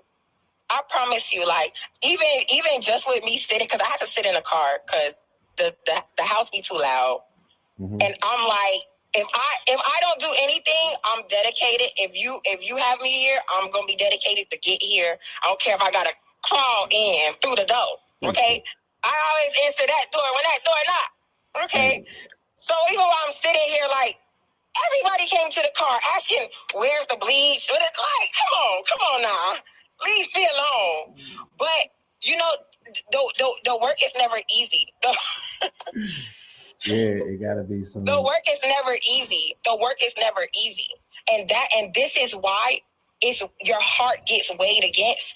It's not about what you do. It's about how you do it. It's not about what you do. It's about how you do it. I'm gonna say it's not about what you do. It's about how you do it. Because a lot of people like to say, "Oh, I did this and I do this and I'm this type of person. I'm doing," but everything that you do, your intentions really suck. It's really not. It really never gave love. It never gave love. And so now the scales are being balanced, and the things that matter are at the top of the scale. Spiritual abilities at the top of the scale, the spiritual abilities are at the top of the scale, and the mental abilities are at the bottom of the scale. And it was never like that. It was the mental abilities at the top of the scale, and the spiritual abilities was at the bottom of the scale. And I don't know why it was allowed to operate like that, but that is where the shift happens. So if you don't have a capacity to open your heart, then you won't have the capacity to operate through any other higher chakra. Yes. There's a visual, because once you go up those three, you got to hit the left, and it's almost like crawling through a drain pipe. You know what I'm saying? And a lot of people cannot go through that left path and curve into the upper realms of the highest chakras, because you got to go through 4 valves. That's why it sits at the 4th chakra. And there's we would have to do a whole workshop on how to get into 4 valve loving. That's unconditional. And very few people achieve that on earth. And that is when, you damn know you're on your way to enlightenment or Christ consciousness, because it takes so much of your being to allow and give so much of that 4 valve love. But then it don't, because if you got it, you got it. You know what I'm saying? What it takes to get there is monumentous. But once you're there, you're free from judgment. You're free from doubt. You're free from fear. And then you could give freely. Yeah, because love is a superpower. Like love, it says in the word, perfect love casts out fear. But it's perfect love. And the reason that even through all of the spiritual paths that I done been through and all the stuff I done did, I always come home to Christianity, because Christianity was my foundation in love. That's how I was raised. Like the upbringing, the Christian upbringing that I had really was one for the books, and it really set the perfect foundation for me to be able to build on it with going into my own going deeper into it on my own. And it also gave me a protective covering, because I operate off love, agape love. Shout out Koinonia Worship Center, agape love. I was taught that as a child. Love the way that God loved. Actually knowing the way that God loved, because people think that God loved the way that we love, and we don't know what the heck we doing. Nobody name a human out here that got love fully down right. This is why we go and we shape ourselves into the image of Christ. Not in the image. People want it to be the actual image of what they see, because people need to see something to believe, because a lot of people are not tapped in, like they're not anchored in. It'd be so hard to really speak to a person's spirit when they got like walls and covers, like, and I can see in the spirit. So sometimes I'll see people and I can literally see like the cage around their head. Some people have simple cages. Some people got these complex cages where it's like, baby, you're gonna have to come back another lifetime. Unfortunately, but yeah, like love cuts through all of that. Love is, even though it's a delusion, when it's right and when it's pure, it will literally unlock you right where you at. Right where you at. Like jailbreak you. Like creator-creatist mode. And vice versa, because it happens the same way in the destructive. And that is what have always been our oppressors' fear. That's why they always fear that love, because the same way it's love and it's creation and it's 10 kids and it's married forever and it's crazy. It's crazy. It's I'll kill you. It's all that. I'll kill for you. It's all of that. So that radicalness, it needs to be tamed. And so how do we tame it? We flip the scale.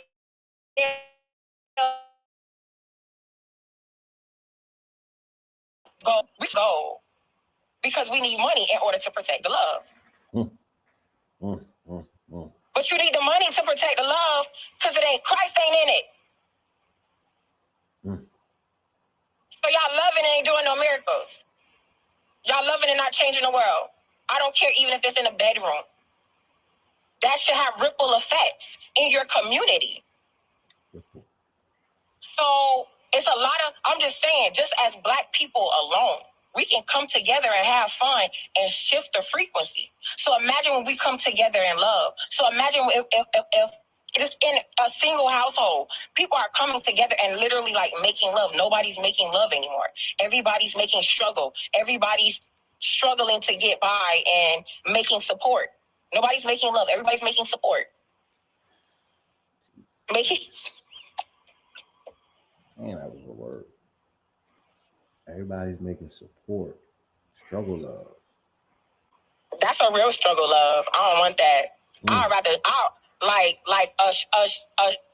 and that is the real struggle love. Because a lot of times we think that struggle love is, you know, going through hard times and holding somebody down. I mean, in a way it is. But real struggle love is staying connected and knitted to something that's not love.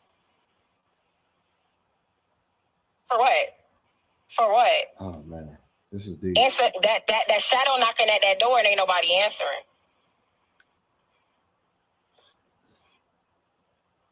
Let me go into the next. Interestingly enough, this is Daniel 10:5.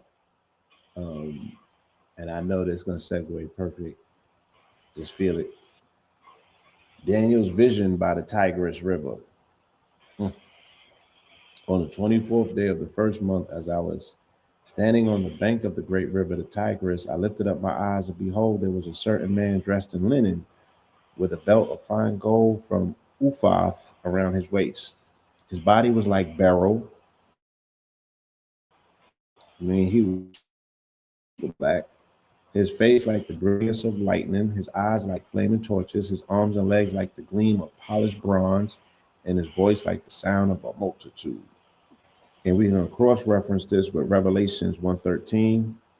And amongst the lampstand was one like the Son of Man, dressed in a long robe with a golden sash around his chest.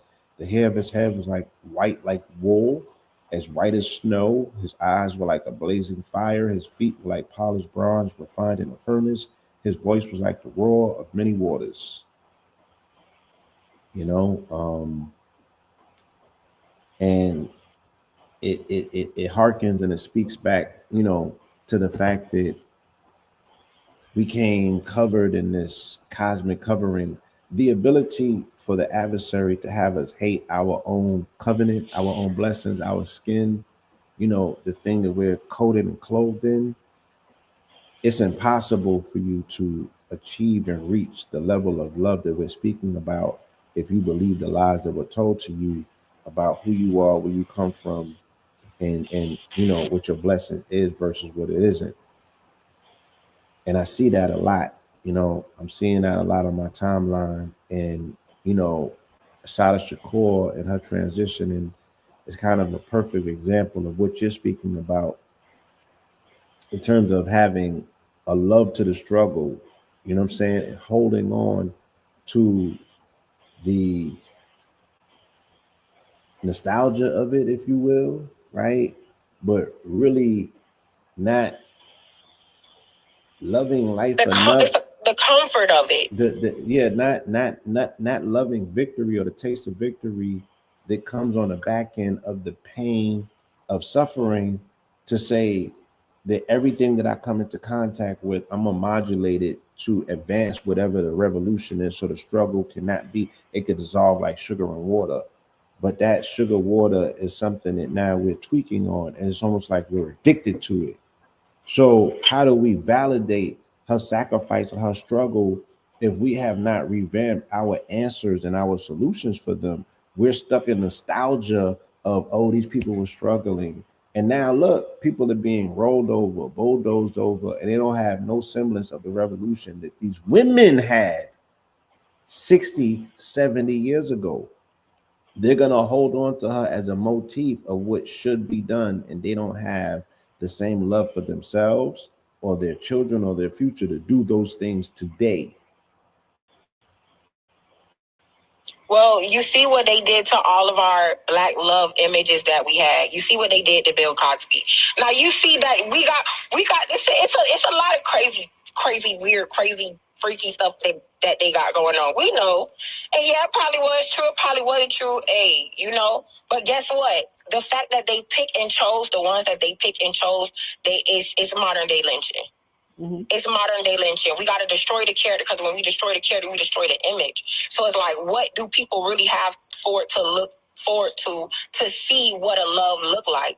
Like, we don't have that. Like, we don't see that. They had Obama and Michelle, Black people had that to look forward to, but it's like, when you don't see it, you don't know that you can create it.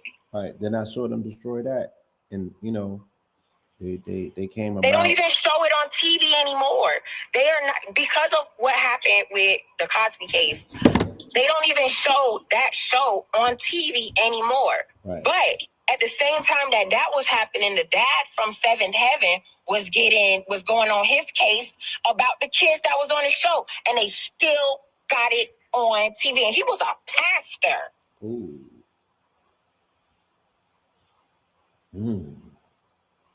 And he was a pastor. But that show's still on TV. But they found a reason to take it down, because that's how important imagery is. Especially it's not about me and you, it's about the children. Because what they see is all that they know.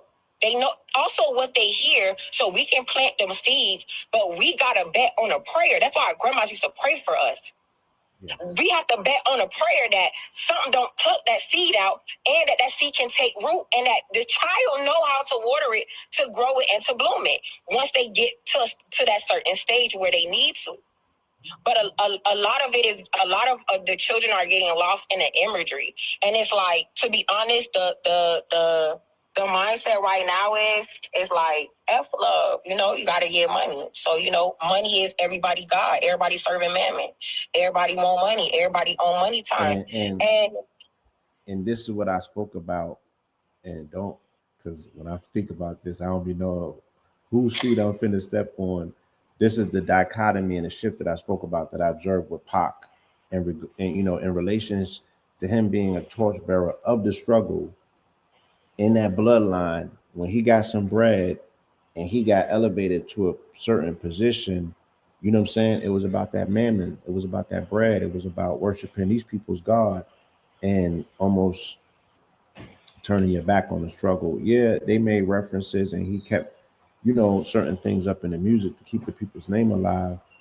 But adding on and playing these people's game, knowing that you can't win it, and ultimately being dissolved and absorbed by it, did us no service.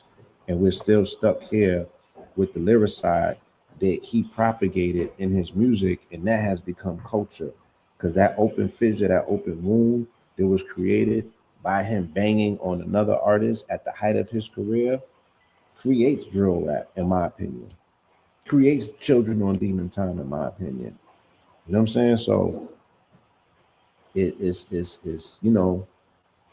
love is yeah. And then the artists always have to remember that they are role models, whether they chose to be, or whether you choose it or not, and it's always a really tricky place to be, because art is the way that an artist authentically expresses themselves.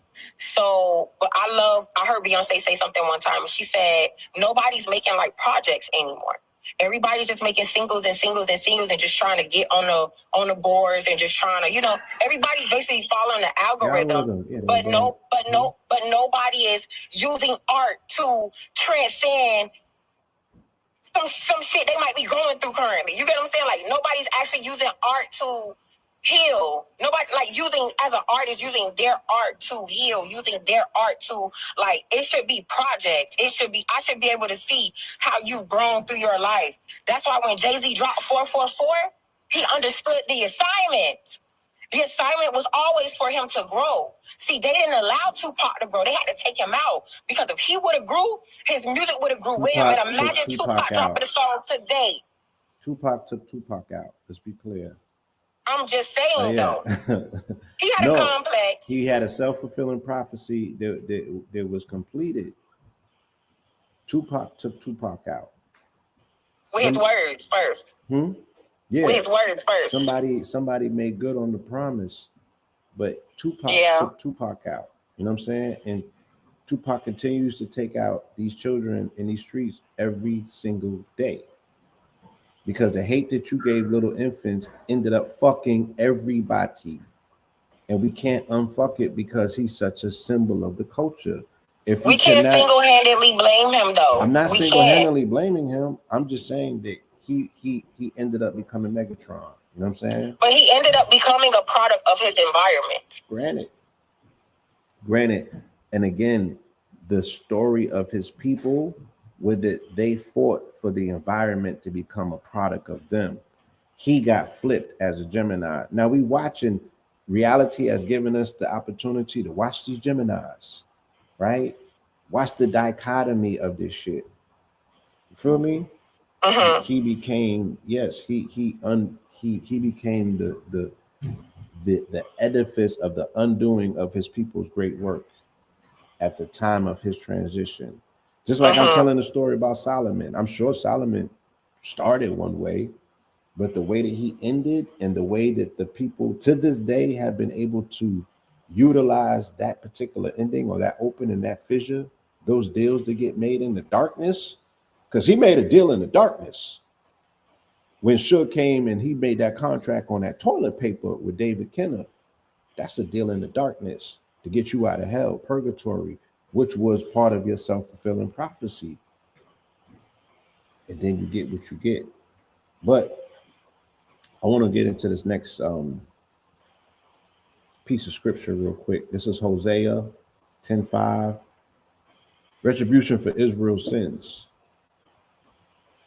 They speak mere words with false oaths. They make covenants. So judgment springs up like poisonous weeds in the furrows of a field. The people of Samaria will feel for the calf of Beth Aven. Indeed, his people will mourn its idolatrous priests, those who rejoice in his glory, for it has been taken from them into exile. Yes, it will be carried to Assyria as tribute to the great king. Ephraim will be seized with shame. Israel will be ashamed of its wooden idols. 1 Kings 12:28 as a cross-reference. After seeking advice, the king made 2 golden calves and said to the people, going up to Jerusalem is too much for you. Here, O Israel, are your gods, who brought you up out of the land of Kemet. 1 calf he set up in Bethel and the other in Dan. And this thing became a sin. The people walked as far as Dan to worship before one of the calves. You know, and it's the same as these American idols. And what I'm saying is that the sacrifice that he sacrificed, let's make a comparison to Christ, if you will. Because he was looking for love and because he was looking for family, he decided for his sacrifice to be on some nigga shit, to say, I'm going to defend family being offended by Orlando stepping on my, or you know, allegedly snatching a chain. And the way that I'm going to use this messianic force of mine is to go against and rival what I felt was offensive to my family, right? But again, that is being dismissive of the sacrifice that should have been made for the thing that was done to your blood family that is on crack and is incarcerated as political prisoners. We needed you to flame out as a phoenix and go and get on that particular cross per se. Because if that example was set and consecrated in blood, then the children that came after that, that will be what they ran with. They more so gravitated towards the symbol and the image that he left as Machiavelli. And that has made a million other quote unquote a Mogwai turning, you know, gremlins into stripes. And a lot of it is though I know is I'm branding. Talking harsh about people's idol. No. Listen, one thing about me, I love me an uncomfortable conversation. I love it. But a lot of it was the social branding that the industry does. So they study behaviors. They're always looking for little things that can happen that they can spin the narrative. And all they did was So a lot of what happened was mechanically engineered by the industry. We also have to say that. Like, we can't just say one moment of what, not even a moment, because it could have been a period of what he experienced. And I heard somebody else say that. They were like, oh, Tupac, he wasn't gangster. Like, like he didn't really grow up on that. Like, he grew up, he grew up politically equipped. He grew up with full awareness of what's going on around him and his community. And so, yes, we do need to hold Tupac to a higher standard. And when we listen to his music, we can hear that. We can hear remnants of that. But y'all still have to understand that Tupac was a young black male in America, young and black and rich.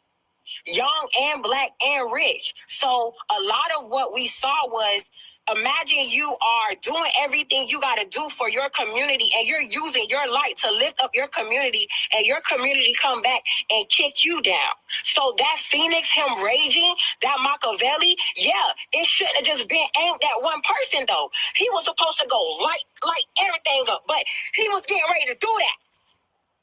He was. That's why they had to assassinate him before he could fully transform into Phoenix. But my take on that is always like, why this nigga ain't had no EOS around him? Why he ain't had no Babas around him? They couldn't go do a reading and see that death was on his heels? Because I know when I see that number 13 keep popping up around me too much, I'm like, oh, I gotta make a phone call. I gotta make a phone call, So it's like, this is what I'm talking about. We want to talk about. A lot of people don't even know how to live in today. A lot of people are in survival mode, but you're in survival mode for a timeline that's gone. And you're going to get left behind. The rapture already freaking happened. We've been in the tribulation years. We already on the other side. This is the new fucking world. And y'all need the right codes. Y'all codes outdated. How y'all move, how y'all think, how y'all operate is so outdated. That's why it's just walking zombies. And in a minute, I ain't gonna lie, God gonna just flush the toilet. Just to speed things back up, because the pace is getting slowed down, and this is like a real thing. But a lot of it is because it also is being socially engineered to happen that way because of the imagery and what we keep seeing. So us people like me, you, the great thinkers, the ones that actually think for themselves, the ones that actually think their own thoughts and come up with their own conclusions. It's for us. We are the AWOLs, per se. We standing in the gap. We standing in the gap because you could go in the hood and talk to them and they going to listen to you. And you could go over there and sit at them tables. And you can have them intellectual conversations, and I wouldn't even know what you were saying. It's not like you talking English. It's not like you speaking a whole other language sometimes. And you can do that. But we need you to stay in the middle. We need you we need not lukewarm, but we need you right here radically in the middle, because we got to save the ones that's ready to come and pull them. And guess what? And some of them got to come from this side and go over here. Yes. Someone got to come from this side and go over here. Absolutely. Like it needs to be grassroots, but it also needs to be big production. Absolutely. Both. It needs to be both, because we cannot lose that gap, because a lot of people are lost because they just don't know. And a lot of people are actually, and then the ones that do know, they think that they're crazy. I had somebody tell me the other day, they was like for the last week, everybody keep telling me like, you're crazy. Every time they say, I say, so what? Who cares? Life goes on. Crazy enough to think for myself. You're right. Crazy enough to, yeah. I'm cuckoo. Let me get into Zechariah 10:5, because we still in the Old Testament. What time we came up? 11? 11:11. 11:11. You're right. We've been on for an hour and 50 minutes. It's cool. Judah and Israel will be restored. The cornerstone will come from Judah, the tent peg from him, as well as the battle bow and every ruler together. They will be like mighty men in battle, trampling the enemy in the mire of the streets. They will fight because the Lord is with them, and they will put the horsemen to shame. I will strengthen the house of Judah and save the house of Joseph. I will restore them because I have compassion on them, and they will be as though I had not rejected them. For I am the Lord their God, and I will answer them. A cross reference for that, Isaiah 41:15 is, behold, I will make you into a threshing sledge, new and sharp, with many teeth. You will thresh the mountains and crush them, and reduce the hills to chaff. You will minnow them, and the wind will carry them away. A gale will scatter them, but you will rejoice in the Lord. You will glory in the Holy One of Israel. Matthew 10:5. We are in the New Testament now. The ministry of the 12. Simon the Zealot, the Judas Iscariot who betrayed Jesus. These 12 Jesus sent out with the following instructions: do not go onto the road of the Gentiles or into any town of the Samaritans. Go rather to the lost sheep of Israel. And then Paul comes along and hijacks the whole shit after the fact. Acts 13:46. Then Paul and Barnabas answered them boldly, it was necessary to speak the word of God to you first, but since you rejected and do not consider yourselves worthy of eternal life, we now turn to the Gentiles. Okay. So initially the instructions was not to go to the Gentiles. After the fact, right, they go to the Gentiles. So this is like C.K. Kirkland gets unalived. And then C.K. Kirkland spawns 1,000 C.K. Kirklands, right? But C.K. Kirkland wasn't going to HBCUs. Now they're going to HBCUs and running down, right? And telling them, yeah, you know, this is what C.K. Kirkland was standing on, and they're proselytizing, and America's forcing them to get that work. Like, oh no, if you're getting this funding, you got to let these conservatives come to your campus and talk crazy to you.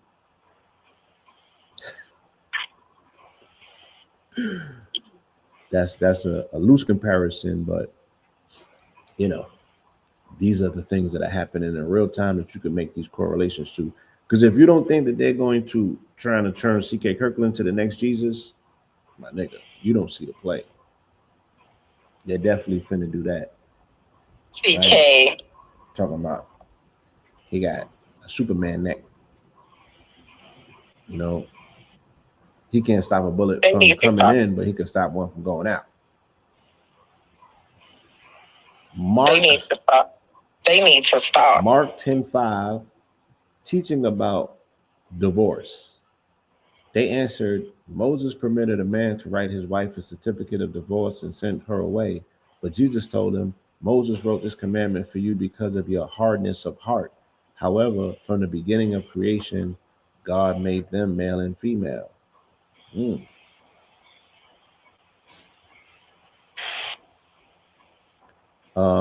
We got to cross-reference this because this is important. Deuteronomy 24:1. If a man marries a woman, but she becomes displeasing to him because he finds some indecency in her, he may write her a certificate of divorce, hand it to her, and send her away from his house. If after leaving his house, she goes and becomes another man's wife, and the second man hates her, writes her a certificate of divorce, hands it to her, and send her away from his house, or if he dies, and then it cuts off there. But then they was talking crazy. Luke 10:5. Hold on. Luke 10:5. Jesus says, no comment. I'm gonna do one more, and I definitely need you to comment. Jesus sends out to the disciples, carry no purse or bag or sandals. These niggas was metrosexual. Do not greet anyone along the road. Whatever house you enter, begin by saying peace to this house. If a man of peace is there, your peace will rest on him. If not, it will return to you. Again, this is just regular things that we should know, but it's worth repeating because everybody may not know. Matthew 10:12. As you enter the home, greet its occupants. If the home is worthy, let your peace rest on it. But if it is not, let your peace return to you. Right? Get the hell up out. Protect your peace. Leave. Walk out backwards though, because you don't know what you're walking. You don't know what you are leaving with. So if you find yourself in a place that's considered insolent and not conducive to your energy, make your peace, but walk out backwards. Close the door. Um, but we'll leave the divorce thing. You don't want to touch that? You good? Allegories. All these allegories. Because if it says, go read the first one again, because it says, Christ said that Jesus told them, Moses wrote he basically told them there's no such thing as divorce, because when God made them, he made them in pairs. Yeah. You get what I'm saying? So, like, you get what I'm saying? Like, yeah, you can divorce her, but she's still you. Okay. So when she go out and try to find another husband, he's going to hate her because she's you. So he's basically explaining, like, yeah, work with it. If you he basically in so many words explained how to love. And we literally just talked about that. We just talked about heart posture. We just talked about love. We just talked about, and so, and that's what happens. A lot of people harden their heart. He told them, if you didn't harden your heart towards her, which means that anything that she did or anything that y'all going through, it should be able to be understood. Mm-hmm. Love should not be lost. It should not be subtracted. If anything, go and add it on. That's why I said if you give her a certificate of divorce and she goes out to get another husband, meaning that's what she gonna do, mm-hmm. then you could try to cut the love or cut the loss, but love does not die. It does not end. There's no such thing. So the way that we understand love and the way the higher level of knowing and embodying love. Okay, this is the word I'm looking for. We can know love, but to embody love is different. Mm-hmm. You got to be Christ conscious to embody love. It got to be in your body, not something that you do. It's something that you become. You become love. You awaken love. You ascend. You literally have to ascend to love. You don't just get love. This is why everybody thinking that they love it like, oh, F love, da, da, da. You don't even know what love is because you didn't ascend to it. You literally have to be taught the ways and the laws of love. This is why he said, if you do not harden, he didn't even understand. He couldn't even understand. Imagine you trying to talk to Jesus and he don't understand what you're asking him. Because it's that low, it's that basic, and it's that low level. Mm. What you mean divorce your wife? What do you mean the person that is literally you in another body, in another vessel? Okay, if you can't do it, just write some on a piece of paper and give it to her. Yeah. You know what I'm saying? So it's talking about on the head. Ezekiel, he said left brain can't divorce the right brain. Hemisynchronization. So if you are yoked, if you have cast a vow and you made a vow of to death do us, where does the break come? And you got this whole part of you that's lingering somewhere else in the world while you're looking to replace that part with another part. It goes beyond the vow. That initial part didn't fit, but you can't go and do the sandpapering of it to make it fudge. It goes beyond the vow. Read it one more time. Read that one scripture one more time. It's beyond the vow. All right, you want me to read it? Mm-hmm. They answered. This is Mark 10:5, teaching about divorce. They answered, Moses permitted a man to write his wife a certificate of divorce and send her away. But Jesus told them, Moses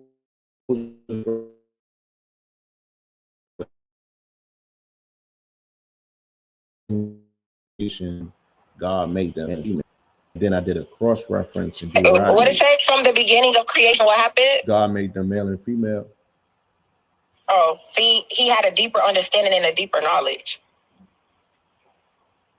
So that's what he said. Moses did that. Moses did that for y'all, because y'all can't even understand the depth of since the beginning of creation. That's not a vow. Fuck a vow. Fuck a courtroom. Right. Fuck a piece of paper. That's a natural order.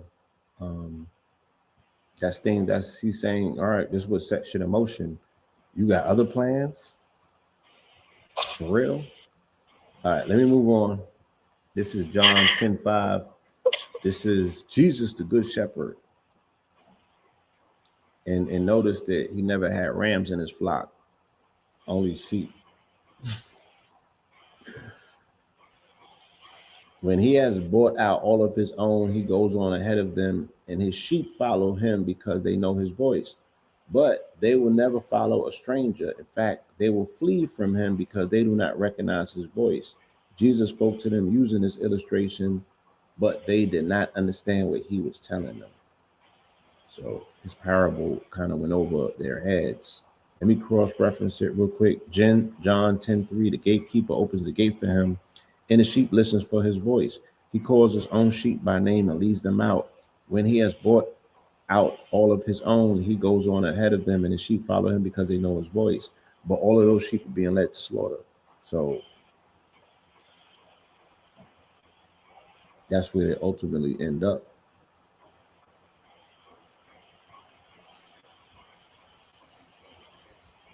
That's what they wanted.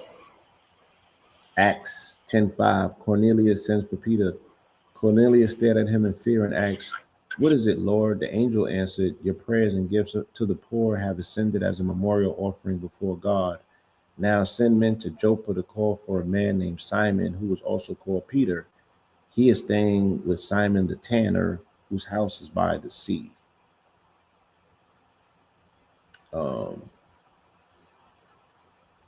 If you go to the next one, so he started out. The word brings salvation. Romans 10:5. For Christ is the end of the law to bring righteousness to everyone who believes. For concerning the righteousness that is by the law, Moses writes, "The man who does these things will live by them." But the righteousness that is by faith says, "Do not say in your heart, who will ascend into heaven?" That is to bring Christ down. But the righteousness that is by faith says, "Do not say in your heart, who will ascend into heaven." It's saying, they're asking a question. Do not say in your heart, who will ascend into heaven. It's not for you to know. Mm-hmm. Right? Man, know thyself. Again, in this season of Libra that we're in, dealing with my odd imbalance, I cannot be in judgment of another man because I do not know your narrative or your story. I can only master self.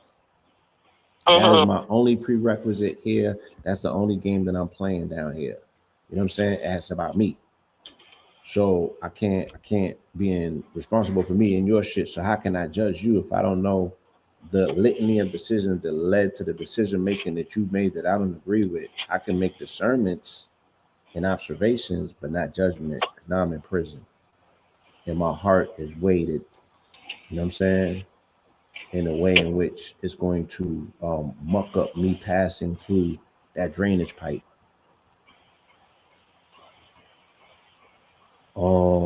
Cross-reference Leviticus 18:5, and of course here is the mix. Keep my statutes and my judgments, for the man who does these things will live by them. I am the Lord. Right? So you have this whole paradigm where people were given statutes, commandments, and judgments, right, from on high, and they followed them.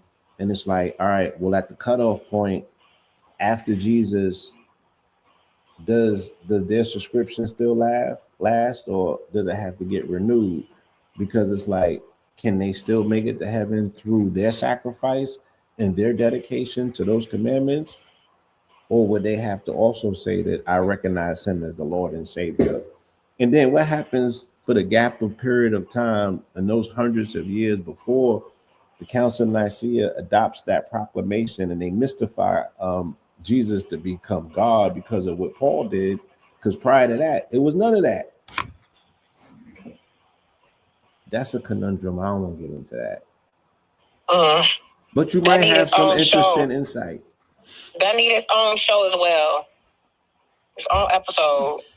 Okay. Maybe that might need to be a whole little segment, like for 4 weeks, just go in on that topic.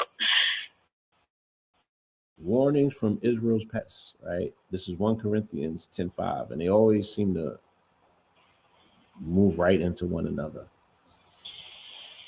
And drank the same spiritual drink, for they drank from the spiritual rock that accompanied them, and that rock was Christ.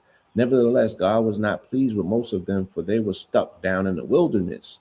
These things took place as examples to keep us from craving evil things as they did. Numbers 14:29 is a cross-reference. Your bodies will fall in this wilderness. All who were numbered in the census, every 20 years of age or older, because you have grumbled against me, surely none of you will enter the land in which I swore to settle you, except Caleb, son of Jephunneh, and Joshua, son of Nun. So this was those 40 years in the wilderness when God was having his way with his people coming out of quote unquote Kemet. You know what I'm saying? And they were going wayward and doing their own thing or what have you. And yeah, what happens to them souls? Because, you know, 2 Corinthians 10:5, Paul's apostolic authority. And that's where the name of today's show comes from. 2 Corinthians 10:5. The weapons of our warfare are not the weapons of the world. Instead, they have divine power to demolish strongholds. We tear down arguments and every presumption set up against the knowledge of God, and we take captive every thought to make it obedient to Christ. And we will be ready to punish every act of disobedience as soon as your obedience is complete. That was deep. What version did you read that from? What version do you have? This is the Barron Standard Bible, this particular version that I'm reading from, but I got every version on the page. You know what I'm saying? I'm reading from what do they call it? It's a concordance. So I got every version. I got every version, and they all look the same. Let me do a cross-reference. Romans 12:2. Do not be conformed to this world, but be transformed by the renewing of your mind. Then you will be able to test and approve what is good, pleasing, and perfect will of God. All right. Hebrews. Test and approve. Then you will be able to test and approve. Yes. Christ's perfect sacrifice. All right. Hebrews 10:5. Because it is impossible for the blood. Oh, hold on. This is, I got to unbutton this.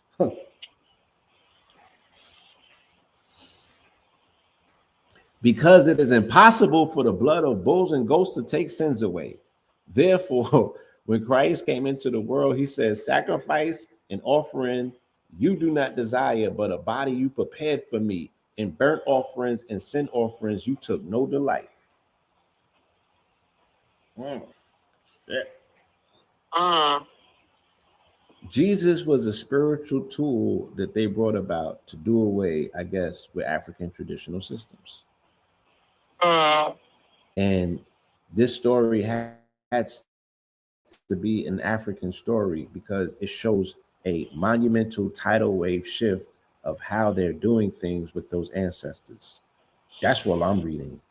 Because when I meet these Black Hebrews, they don't know what the hell is going on in terms of, I'm like, you do ebos? You do an animal sacrifice? You put them shit down? I don't be seeing y'all at the auction. When do y'all get busy? I don't want to, and then you got vegan African traditionalists, like vegan. Yeah, my mama was like, these niggas is coming at him talking about, yeah, like I'm a vegan, I don't do animal sacrifice. They gonna But make a listen, plans yeah, bleed. but listen, because even in the tradition, like a lot of people, they just do sacrifice just for like. Even in the tradition, it's like on both ends is funny behavior. Because even in the tradition, people think that they could do whatever they want to do and then just go do elbow. It don't work like that. And so even in the tradition, like for me and Americans, if I go sit and I go sit with, and I'm with Caribbeans, we not even Africans. Let's just say I'm sitting with Caribbeans. I sit, and I don't want to say it like this, but I'm gonna say it how I gotta say it. I shouldn't know more than you. You've been doing this. You was kind of raised in this, and I'm just coming into it, and I shouldn't be knowing and learning and seeing and getting more signs than you. Because at the end of the day, it really is all about, are you a mover and a shaker? You get what I'm saying? Like, are you performing miracles? Are you out here doing things? Like, we want to see your gifts. We want to see them popping. Activate. Like if you go pray, just pray. No elbow, no candle, no nothing, nothing. If you go pray, will spirit respond to you based on the work and the relationship that you have, not only with spirits, but also in your heart. And a lot of times they have the relationship with spirit, and then you'll see somebody younger come in or somebody new. And guess what? Their spirit might be a little bit more pure than yours, and they might get something first. Or it might come through, because spirits have to send a message that it's not just about the elbow either. So on one side is no elbow, on this side is our elbow, but spirit is like, none of y'all are getting it. Because it's heart posture.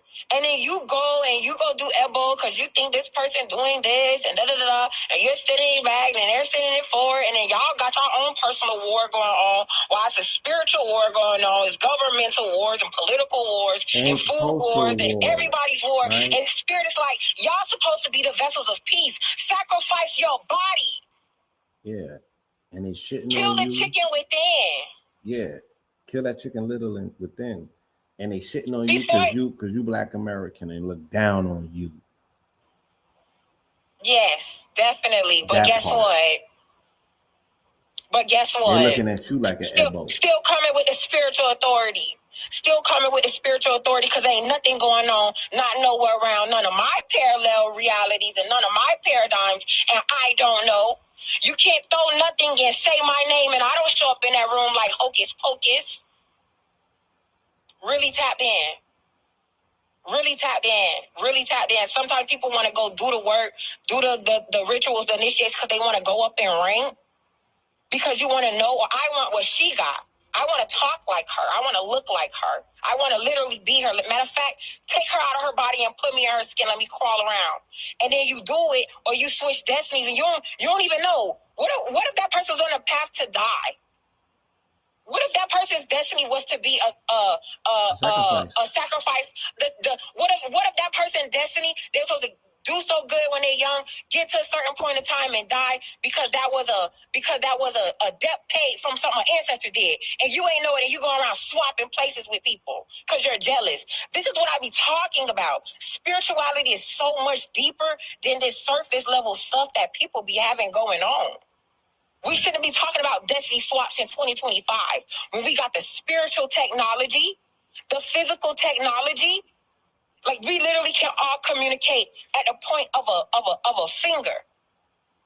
It could literally be the return of Christ, meaning it could be the return of all of us walking around in our God and goddessness. It could be the return of love. It could be the return of unity. It could be the return of peacefulness. It could be the return of abundance. We can literally create an oasis. So we're not living in a heaven all together collectively. Nobody's not doing shit. Everybody's waking up every fucking day, getting in their cars, going absolutely fucking nowhere. People, you're calling people on the phone and you're not talking about Nathaniel. You're eating and you're just shitting, and that's it. And you're going to bed and you're waking up every day, and we're choosing the old paradigm when a new paradigm is an open freaking heaven. I ain't got nothing else to say for the day. I think that was it. Yeah. I'm not talking no more for the rest of the day. We at Revelations, actually, we're at the last pinnacle of this particular journey. And this is called The Angel in the Small Scroll. You gave us a small scroll just now, with big words. You know, thank you. Let me just close this out. When the seven thunders have spoken, I was about to put it in writing. But I heard a voice from heaven saying, seal up what the seven thunders have said and do not write it down, right? It said, absorb that shit that you just heard in your heart. You know what I'm saying? Don't write it down. You don't need to. Feel it. Then the angel I had seen standing on the sea, and the one lifted up his right hand to heaven, and he swore by him who lives forever and ever, who created heaven and everything in it, the earth and everything in it, and the sea and everything in it, there will be no more delay. No more delay, family, right? So mote it be, y'all. As it is written, as it is spoken, so mote it be. Love conquers all. Love is the law, right? Let's get to that. Let's stop allowing these spiritual differences, these parables, interpretation, misinterpretation of parables, overthinking, right? Remove thinking altogether. Feel your way through this. But you got to have an open heart in order to be your compass and your navigator to properly push through things. Okay? So yes, put that on a t-shirt. Yes. With that, I don't want to muck up and put any additional spit on top of it. It's where it needs to be. If you got anything to leave them with, feel free. Leave them with that. Feel your way through it. Right. Let that sit. Let's take a moment of silence. Let that sit. Yes, let that sit.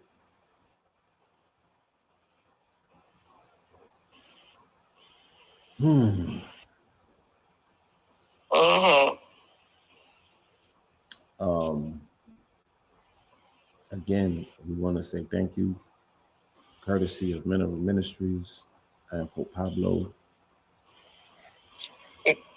I forgot my name. Yeah. I'm billion, and guess what? That's because I'm about to change it again. Okay. I'm going through my own transformation metamorphosis, but I'm Neferteria. I'm Nephi.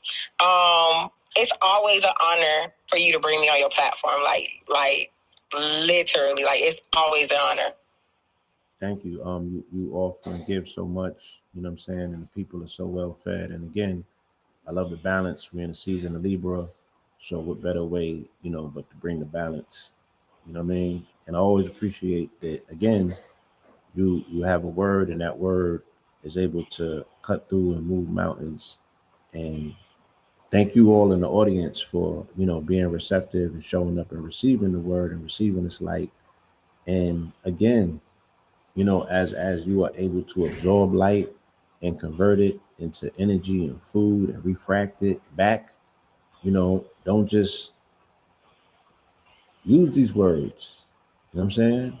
But do the work, more importantly. So next time that we show up in front of one another, we can show up as different beings, better, more fortified, and more Christ-like, full of light. All right? So with that, y'all, I want to say peace, love, and light. Peace. Peace.